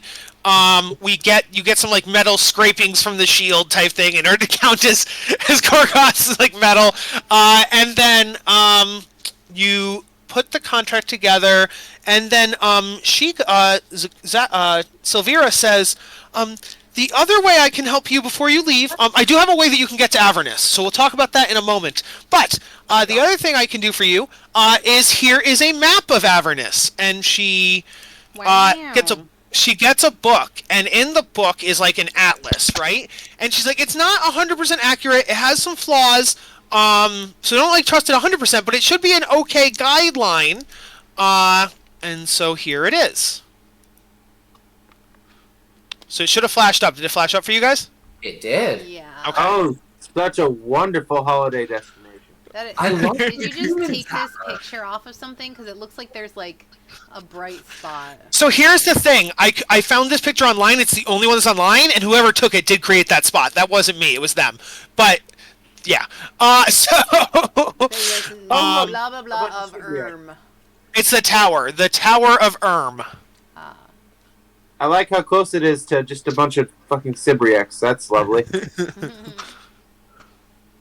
I vote we never go there if we can help it. This is where you have to go. You have to. Oh, you mean to the tower? Yes. Okay. No, it's a Sibriak. I want nothing to do with those things. And she goes, so for example, I actually don't know where Avernus is here. Oh, sorry, not Avernus. I don't know where Elturel is. So here's a map of Avernus, but I don't know what part you're going to. And so straight into Cerberus. it is now in the handout, so if you ever need to refer to it, it is there. Very cool. And Gotcha. she'll say, as far as how you can get there, I know of a wizard who has a plane shift. I don't have it. So there's a wizard named Traxigor, lives in a tower 20 miles from here. I've loaned him a spellbook or 2, so he owes me a favor. I can have you delivered safely to his tower, and he can use plane shift to take you to Elturel. Even more importantly, Traxigor is looking after an old friend of mine, someone with a history of battling devils in the 9 hells. I think you'll enjoy her company very much. Her name is Lulu. Lemon? Is it Lululemon? And so, what she does is she goes to Candlekeep and she requisitions for you guys a bunch of griffins. Enough for the party, the NPCs, and griffins that have like can tow things that will tow your regular. Oh wait, you might have to leave your regular mounts here. You guys tell me, would you bring your mounts to hell or not? I guess you bring them to Traxigor, and then you decide from there. Wouldn't. I can't imagine that one. I wouldn't want to hurt the fur on my beautiful Sphinx. So I'm yes, I think we taking can assume. Slobberchops. Yeah, you can take Slobberchops, and any NPCs you want to bring come as well. But yeah, okay, cool. So they give you as many griffins as you want, but you guys get griffins. Can we take the griffins to hell with us? The griffins are on loan from Candlekeep, so they're gonna fly back from Traxigor to here. So no, you can't have the griffins. That's why I was saying I will give you griffins if you wanted to take your cart or your mount. They can tow the mounts and carts to Traxigor's tower if you wanted to. And I say there's a lot of space that we might have to potentially cover. It might be a good thing to have mounts. Are there mounts that are good in hell that we could possibly take with us? A lot of Avernus is basically like so. Hell is so it's not like what you think. There is rock, there's ground, it's hot, yes, but there's also cold parts of hell. There's cold parts of the infernal realm. The infernal plane is just another plane. So there's cold, there's winter, summer, spring, fall. Like they exist, I mean, in certain, degrees. It's not like it's lava everywhere. There's rivers of lava, sure, but there's also rivers of ice. So it really depends. I wouldn't say that anything is like better or worse in hell. So your horses would be just as good as you are, probably. But yeah. Then I might take my cat. What does everyone think? Because if we have to travel a long ways, if we have to go everywhere on foot, it may be detrimental. That's a good point. That'd be a lot of ground to cover, and that'd take a lot of time on foot. Mm-hmm. I will bring my Strider with me. Yeah, I think that's a good idea. Yeah, I guess we'll bring I it guess out. Reparation's coming with. Fallister, Rhea will. Steve next level. Rhea's definitely coming with you. Fallister wants to know. He's like, hey, I work here. If you guys want me to come, I can, because I'm in your debt because you rescued me. But it's completely up to you guys. You never were coming, bro. I'm of the mindset to I do not believe you should accompany us. Okay, no problem. Just thought I'd offer. This is very So- kind. Offer. Fallister Like stays. offering to pay the bill when you know you definitely won't and you don't have enough money to. So Severa ushers the party to a crescent-shaped landing platform with a stunning view of the sea. Waiting for you atop this platform are several griffins with saddles. Their handlers standing nearby to help you. The griffins have instructions to fly you to Traxigor's tower. Don't worry, it's safe. So the party, as long as we're done here, are you guys good with mounting the griffins and heading over to Traxigor? I suppose. Can we buy some? If we go there, I would like to buy some health potions because I don't think that I have any. I don't know that you guys have enough gold, really. You would now, actually. You would now. Yeah, never mind. Okay, ignore me. Well, Yeah, you I can go would have down. enough Yes. normally just to buy health potions. No, that's why I said never mind. Okay, so yes, you can we can visit the merchant real quick. He's right here. Let me get him.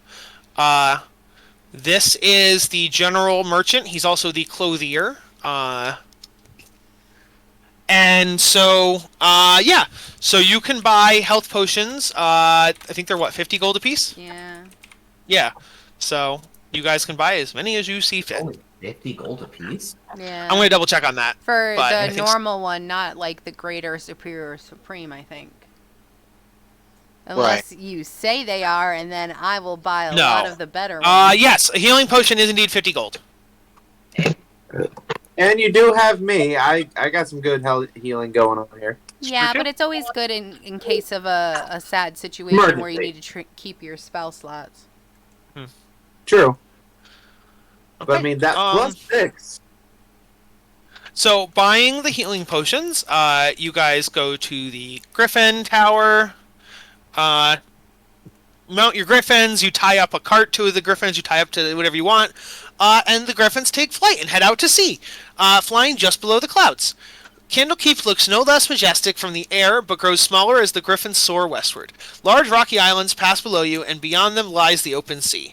After a long journey, you see a windowless, doorless stone tower, which somehow floats in the sky ahead. The griffins pass through jagged holes riddling the tower's conical peak to land on the top floor below, which has a spiral staircase leading down. I will now move over to that map.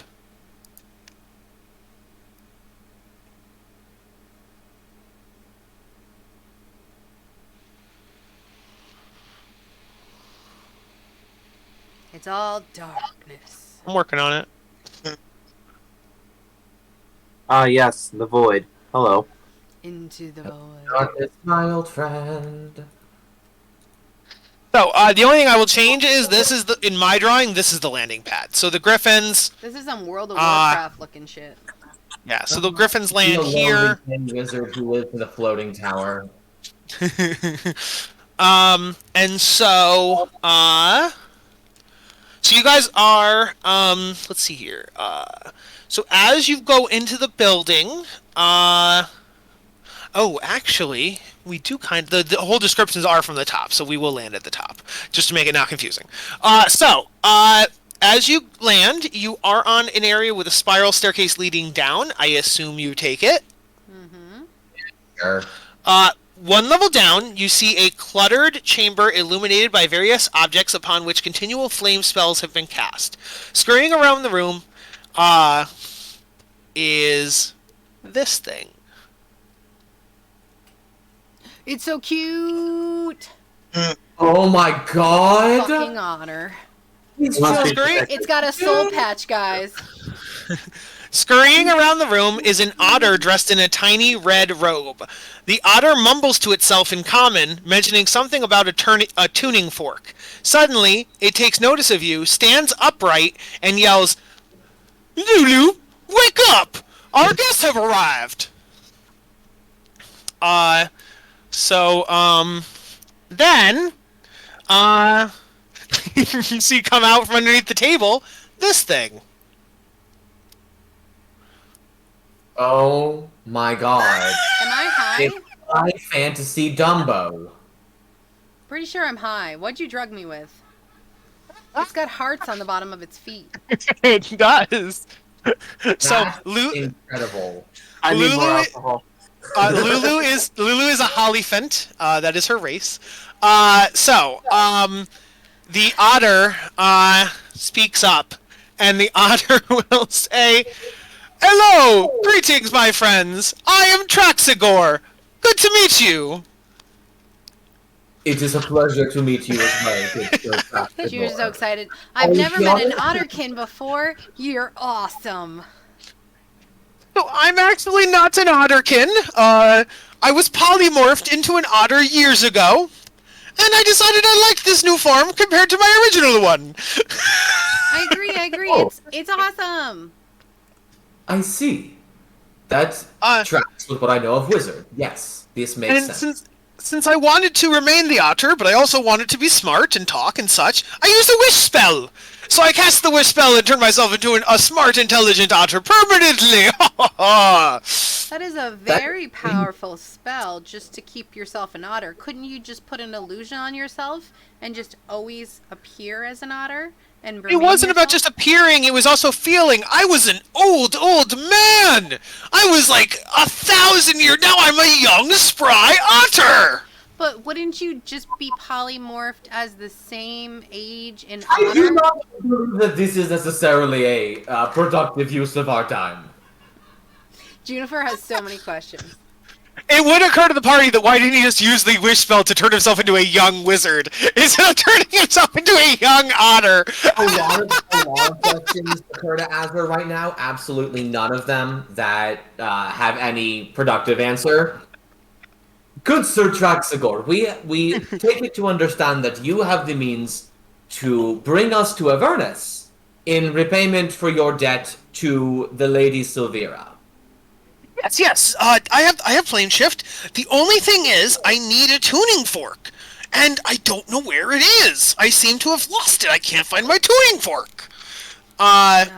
Is it in your beard? Is it behind like your eye? Is it in your mouth? Sorry. Storm King's thunder has ruined us. Also, at the same time, Lulu is flying around, so she'd be like, I just gave Lulu a voice and I forgot. No, I didn't. I haven't talked to Lulu yet. So, Lulu, the Hollyphant. Hello! No. She's gonna talk like this, I've decided!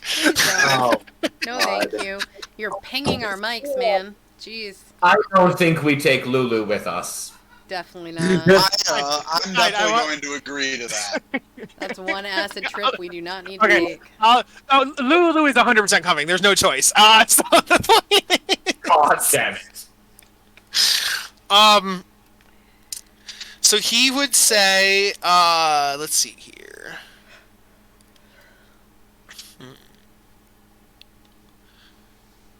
Can you guys roll so you guys can roll either if it's a general look around the room perception, but if you want to choose something in the room like his desk or a bookshelf or something like that, you can do investigation. But the room does consist. There's like a laboratory portion of it. There's a writing desk. There is potions and stuff. There is a bed. Yeah. Ooh. Nat Oh, hey. 20. Really good at this, y'all. Yeah, we're really, really good. We also lost Max, which means we also lost Chris. Okay. Yeah. So. I think They're I kind of handled though. Yeah, Ryder, on that nat 20, you indeed find a tuning fork. When you find it, it is red and glowing. And so Traxor would be like, "Ah, yes, my boy, that makes sense. It is attuned to Avernus, as you may surmise." So he would take the tuning fork, and it's vibrating at the what do you call it? The frequency of Avernus. And then.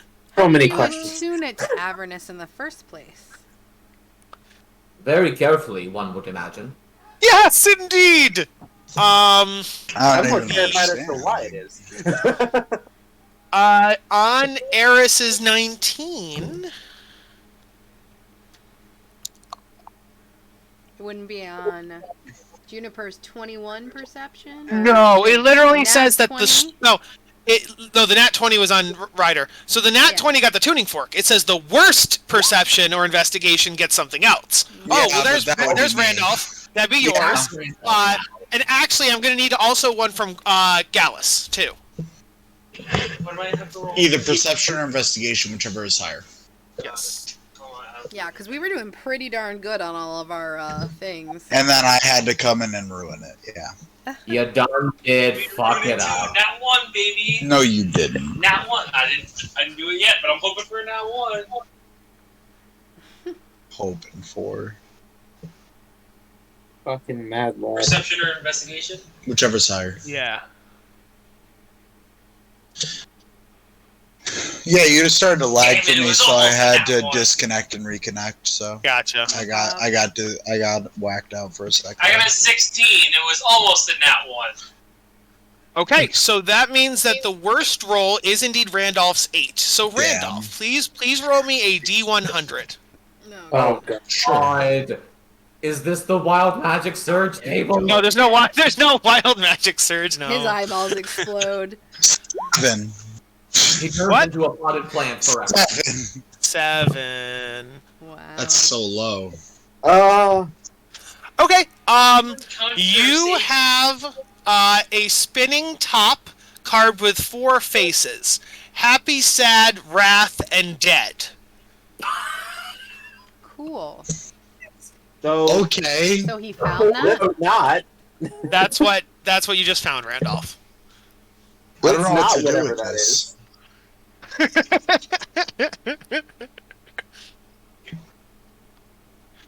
All right.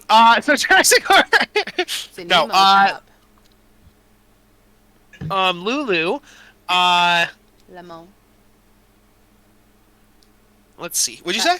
That's her last name now. Lemon. What? Lemo. Oh, Lululemon. Yep. It's Lulu the Hollyphant. Lemon. She would say, hello, Silvira said I should help you, in Avernus things. I've lost most of my memories, in coming back. Let me see what happens. She would say, Silvira was studying a portal to hell and found me and befriended me. I tried to recover, but I never fully did. So Traxigor took me under his wing. And what type of creature is this? Oh, Lulu is a Hollyphant. I flashed it up. What I'll is flash that? it up again. It's a Dumbo, What but with is- extra ass. It's Oh, a magical yes. Dumbo. Yeah. It's an acid trip. Yep. You're correct. Like, I don't know what to say. I saw that. She would say, I was actually with the angel Zariel when she assembled her army of Hell Riders to attack Avernus. Through the gate we went, tearing through devils like a song through the air. Victory was within our grasp, until some of the Hell Riders betrayed us. They retreated through the gate and sealed it behind them. Before she was captured, Zariel told me to hide her sword, so it wouldn't fall into evil hands. Someone helped me hide the sword, but I don't remember who. We found a place to hide it, but I don't remember where. I escaped Avernus, but I don't remember how. Most of my memory's gone, and I don't remember why. Your intonation, man. So you wish to return to Avernus in the hopes that you will recover your lost memory? That is part of it, but I also hope to help you. Either Zariel could be redeemed because we were friends, or I could help you, save Elturel because I've been to Elturel and I'm friends with the Hell Riders, and Rhea at this point realizes who Lulu is and how she maybe have heard of her in like Legend of the Hell Riders, and Rhea would just like present her sword and be like, "It is an honor to meet someone who went into hell with the original Hell Riders." And Lulu would be like, "I wasn't a Hell Rider, I was more of a magical mascot." But yeah. Lulu and Rhea sound the same.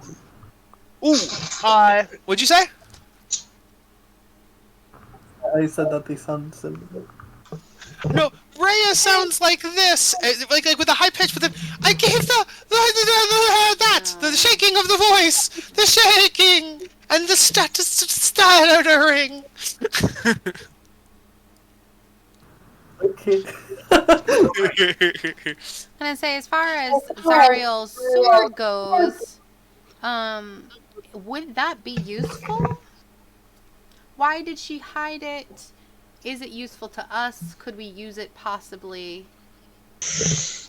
Yes, it would 100% be useful. She hid it because she didn't want it falling into evil hands when she was captured. Interesting. So she has a contract with, used to be a human, is now a devil because he killed himself. Mm-hmm. Is the only way to stop this contract by killing them both? Because if not, if, say, she turns good, that won't break the contract, right? Do we even know what the terms of that contract were? Yeah. Yes, you now know because you saw the Thavius Creed. It was inside the puzzle box. It was that whole legal document I read to you guys earlier. Oh, that's right. That's right. Yes. You would know. Let me think. I think it's twofold. I think that since Zariel is a devil now, if you could make her not a devil, say you made her mortal or made her celestial again, maybe that would work.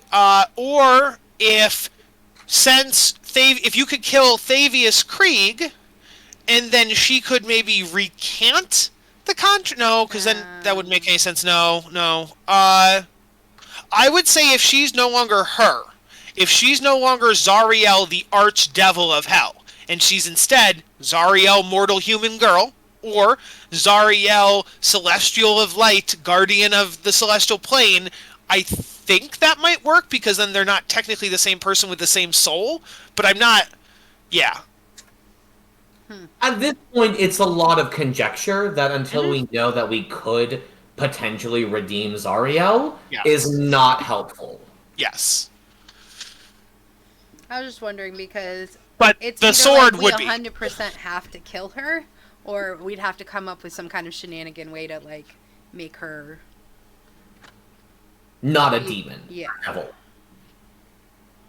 So Traxagor would speak up and say, so, friends, who is coming through? Who's going to Avernus? How many people am I sending all of you through this portal? Yeah, all of us. Not all. Azra is going to turn back to his retainers and give all three of them the chance to turn back and not come to Avernus. I'm going to say that he made arrangements for them to stay in Candlekeep. Just like as a retcon kind of thing. Okay. So all three of them will probably head back there. I don't think they'll be useful in Avernus, and I think that Azra would not be morally would not allow himself to put them in such danger. Okay. And I would Ryder? agree. I refuse to let them go with me. They're like family to me. Okay. They're too precious to be taking to somewhere that deadly. Vendetta will be coming because she's going to have the contract with. She has the contract with Gorgoth. Gray, I'm assuming Eris is taking Slobber Chops. Yes, Eris is gonna be like, he's coming with me. She's gonna hold up Slobber Chops and be like, you're looking at the new head of hell soon. Okay. He is technically the head of the Van Thumper family now. That is a true statement. He's gonna be the head of hell. He's gonna be the leader, the devil himself, Slobber Chops. Are you guys taking your mounts? Yes. Let's try it. Okay. So then, yes. So he then takes you guys. He's already prepared the spell. So he takes you guys to a different floor of his tower. Everyone else is there. Okay. As you stand together in a circle, Traxagor taps the tuning fork on the floor and casts his plane shift spell. And that is where that's where that ends, and I could play for 15 minutes, but you guys level up. Yay! Fuck yeah. Fuck yeah, baby. Well, let's see what I'm gonna do with mine. Woohoo! Yeah, I probably will describe Elturel right before we end, just so it's like a cliffhanger.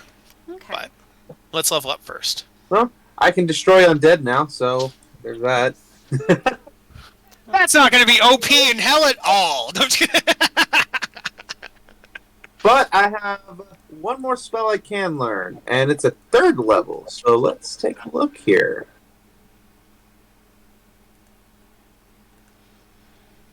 So just Oh. as an aside, I put down just no one has ever seen Juniper as smart and serious as she was with dealing the devil's demons, and her training and confidence really showed, and her innocent attitude fell away when she thoroughly knows something. Azra was definitely surprised by the degree of initiative she showed there, as well as the kind of stark difference between their values that she demonstrated. Mm-hmm. And I say she believes in protecting the innocent, and she will find any way to protect people from harm as much as possible. And I think that she realizes that not everything has a perfect thing. And that, that was her way of protecting the most people she could, even if it wasn't the best situation. Sure. I think that tracks. Say, I don't get to choose anything, but I get an Not extra attack. Woo. Not that super matters. Duke's just picked up Hypnotic Pattern, which means he can charm beautiful butterfly wings, baby. He can charm all creatures in a 30-foot cube. See, I'm having issues between one of 2 different spells, and they're both useful considering where we're going. Either straight up remove curse or motivational speech. Oh, I do love motivational speech. It's such a fun spell. Yeah, but remove curse may be very handy in the long run. They're both pretty utilitarian, but one of them fits the roleplay and utility, and the other one's just like, yeah, no, remove curse, bro. You're good. Which one would be better? I am preparing magic weapon for the rest of my natural existence. Nice. Ooh, I get moonbeam this level too. It's concentration though. Never mind. Fuck it. Yeah. See, I already get that one, so I don't need. And I already get that one, so I don't need. So are we just leveling up and then you're going to describe something, Kyle? You're gonna level up. I'm gonna give you like what happens as you arrive in Elturel. I'm gonna show you the Elturel map, and that'll probably Is be it 9 o'clock. Elturel, or you mean Avernus? Yeah. Because we don't know where Elturel You don't know. is. You don't know yet. You'll find out in like a minute. Let me know when you're done leveling No, up. that's why I was asking about the language, because you kept saying when we get to Elturel, and I'm like, we technically don't know where Elturel is, and we're just going to Avernus. So, So I want to know if that's a slip of the tongue. let me just double check something here. Well, looks like I'm getting motivational speech. Nice. Well, you're also a cleric, so you know all the spells. You just prepare a certain number. True. Well, I'm gonna have that one ready on me at almost all. Well, on for. No, I've long rested. Never mind. Yeah. Okay, so here's how plane shift works. Plane shift lets you go to a target designation in general terms, or you could actually go to a specific area if you know about it. So since the tuning fork is tuned to Avernus, getting to Avernus is not a problem. And if Traxigor had ever been to or knows about Elturel, maybe he could bring you directly to Elturel. But are you guys done leveling?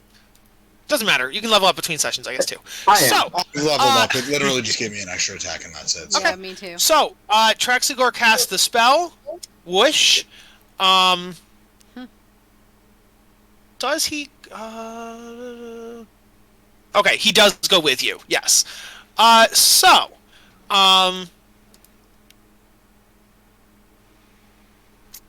You guys are now in Elturel. And so... Is Elturel via Avernus? A hot, stinging air assaults your senses. The city street in which you stand is lined with buildings that are crumbling, if not already collapsed. The ground shudders beneath your feet. In the red, smoky sky, a 400-foot diameter sphere of darkness discharges strokes of bluish-white lightning that strike the city at irregular intervals. Perched atop a distant bluff, overlooking the rest of the city, is a crumbled fortress. Okay, and then you guys look up. I'm going to show you some... Okay, and this thing up here is the... this thing at the top is the companion, which, like I said, on Earth was a golden hue, but here in Avernus, it is a dark, dark, dark, deep navy blue. And so, almost black. Traxigor gazes up at the near black orb nervously, utters a few arcane syllables, and disappears in the blink of an eye. That tracks. He did not cast the plane shift spell, though.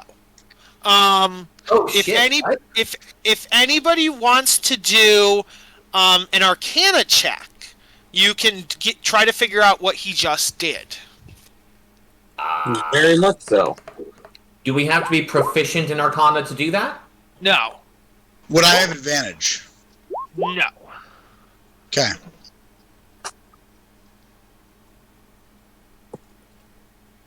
Why you always got advantage on everything, huh? Because blood hunters are wacky. Yeah. On that 18, the 16 too, probably more than 18. So you would think that it, based on what you know about magic, it didn't look like he cast teleport or any kind of dimensional thing like that. It actually looked like a chronological spell, like some kind of maybe like time stop or something. Like it looked like a time-based spell. But now he's gone. Bitch over here chronergy spells. Ooh. Oh, who was that? Max, come back. I'm trying to give you your check, Max. I can't give you your check if you're gone. That's 2 players who left. Who left? No, I mean Max took Chris with him. Oh yeah. Oh yeah. Oh, no. So. Don't say much. I'm unmuting. Hello? Hello. Hello. Okay. Okay, I'm here, but Max is out of commission now. Oh, he's down for the count. Yeah, he's down. He's gone. Poor thing. So, yes, you get the idea that it was a chronomancy or chrononergy spell, and then, so he must have, like, yeah, done something. But yeah, you are oh, but you do find a piece of paper on the ground. Oh. Ooh, trash. Passive perception would just find the paper. Does anybody pick up and read the paper, or do you just assume it's trash? I guess we'd pick it up. I don't see any other. Pick it up and read it. You never know. You would see that the piece of paper says, the piece of paper is magical, so you actually hear Traxigor's voice in your head as you read it, and it's like, "See you later, friends. I'm going to go take care of some things, and we'll meet again, maybe, possibly. Goodbye." Oh, so that was that otter, right? That was the otter. Yes. Okay. So, I think that it's high time we let a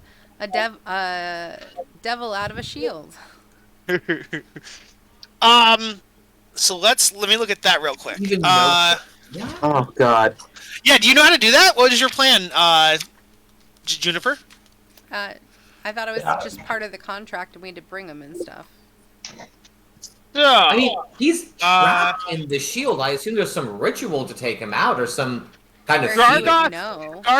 Gargoth would say at this point, he'd be like, "It was my theory that by coming to Avernus I would be freed from the shield, but that appears not to be the case, as I am still trapped in this shield." Don't tell me our whole conversation was worth nothing. Not worth And nothing. Kyle knew the whole thing. I rub the shield and I say No, listen, because you will maybe have to free him in the future, so having that debate was still important, and you needed to get a contract written, so that's still important, but I did know you would not be able to free him the second you reached Avernus. Yes, I did. Yeah, I never imagined he'd be free the instant we walked in. That's what his theory was, and that's what Juniper thought too. No, I was just saying we should let him out because I thought he knew how to be let out. I thought No, it was he's kind like, of just an agreement like that you had to make or something and have. I thought I was only bound to the shield on the material plane, so I thought once going to the infernal plane, that binding would break. That appears not to be the case. What a shame. Perhaps we will never find a way to free you from the shield. What a nightmare that would be. Please make a deception Oh wow, check. it's almost like Azra got what he I wanted in the first voluntarily place. failed the deception check. Ah! That All was right. sarcasm. Oh no, he's still in the shield. Whatever will we do? Fucking prick. Oh, It's almost like this wasn't one of the options we were considering. The Juniper just says we'll figure it out. I suppose we will. The last thing I will tell you guys is Lulu regains a memory now that she's here. So Okay. Lulu Give it will to us, glow.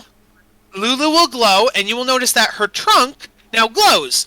And she's like, "I can cast light again! Yay!" Oh my god, it's a Lulu, rave! Lulu has innate spellcasting, but she does not have access to 90% of her spells. She does have light back, though.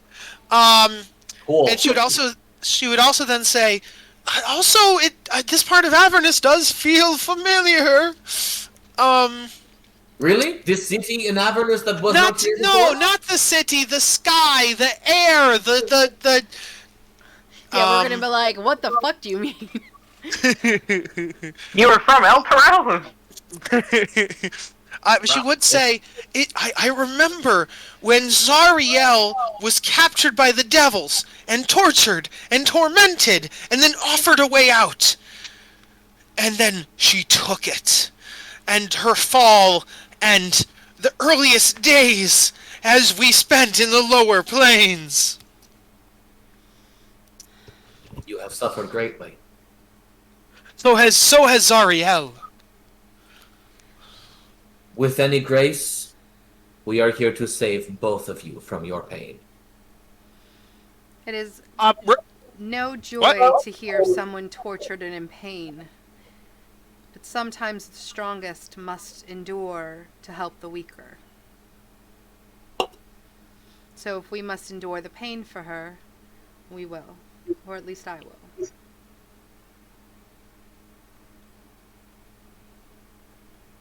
And Kyle just ran away. No, I'm here. No one can see you. Did you fall? Yeah, I'm just reading something. Sorry, no, I was reading the book. Rhea would speak up and go, now that we are in El Terrell, I think I know where we should go. I think we should head to the High Hall. The High Hall is where the priests of El Terrell are, and I think that speaking to the holy men and women of El Terrell would be a useful way of figuring out what our next steps may be.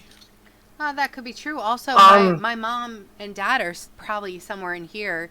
I bet if there's any people around that are protecting the innocents and trying to find a way out, it'd probably be them. It is possible that my lady and the other knights are here as well. Naris' family. Yes. Speaking of, if you guys want to send me any tokens for your family members or anything like that between now and next week, as we explore El Terrell, we will probably run into them, or you could purposefully sync them out. Either way. But yeah, so I think that's where we will end it, on the way to the High Hall and to meet any of your family or friends that are in El Terrell. But yeah, good session. Chris, tell Max that we're sorry he doesn't feel well. Hopefully that's He already went upstairs, but I'll make sure I'll tell him sometime. So I think we can assume that the 9:30 session is canceled? Yeah, he already sent it to the Oh, I haven't seen it. Yes. JP's Okay. Neighbor Dungeon. Also, That makes sense. JD, that wasn't meant to be dark. It's just Ilmater's whole thing is Oh, suffering I know for it people is. and all that stuff. But your previous mentions of Ilmater's, like those teachings of Ilmater, were much brighter and more hopeful than that was just now. That might have been a misinterpretation on my part, but it sounded a great deal more grim than you have in the past. Yeah. Somebody was telling me earlier today that Ilmater is basically just D&D Jesus. Kind of. I mean, Like he, took on the suffering of others, kind of thing. And he punishes those who cause torture and suffering on others. So, yeah. Forgive He them. takes the pain of those who can't bear it, or something, if I remember the lore correctly. Yeah. But it was Craig. I was telling Craig, I'm like, but why does he have to look so creepy then? Like, there's definitely nice pictures of Jesus. You cannot find a nice picture of Ilmater. He looks creepy and, like, disgusting and injured in all of them.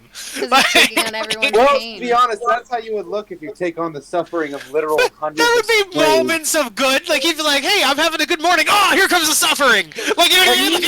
In Like, fairness, Let's be honest. have you seen like an old rendition or recreation of the crucifixion? Yeah. oh, no, that that's the shit thing. is The crucifixion, that's what I'm saying. The crucifixion is super gory, but there's also other moments in Jesus' life that are depicted. Yeah, but there's before no the crucifixion where non-gory he used to pictures of fish and was Ilmater. a carpenter, but not after the crucifixion. The Lord on the rack. All Where, right. why isn't there a nice picture of Ilmater before the suffering? That's all I'm saying. Like, I just want a pre-suffering Ilmater. Oh my god. I want to see an artist rendition of the time Jesus got pissy in a tree because it wouldn't give him a fruit, so he cursed it. He did. That's a thing he did. I want to see that artist rendition. All right. Well, I think that was a good session.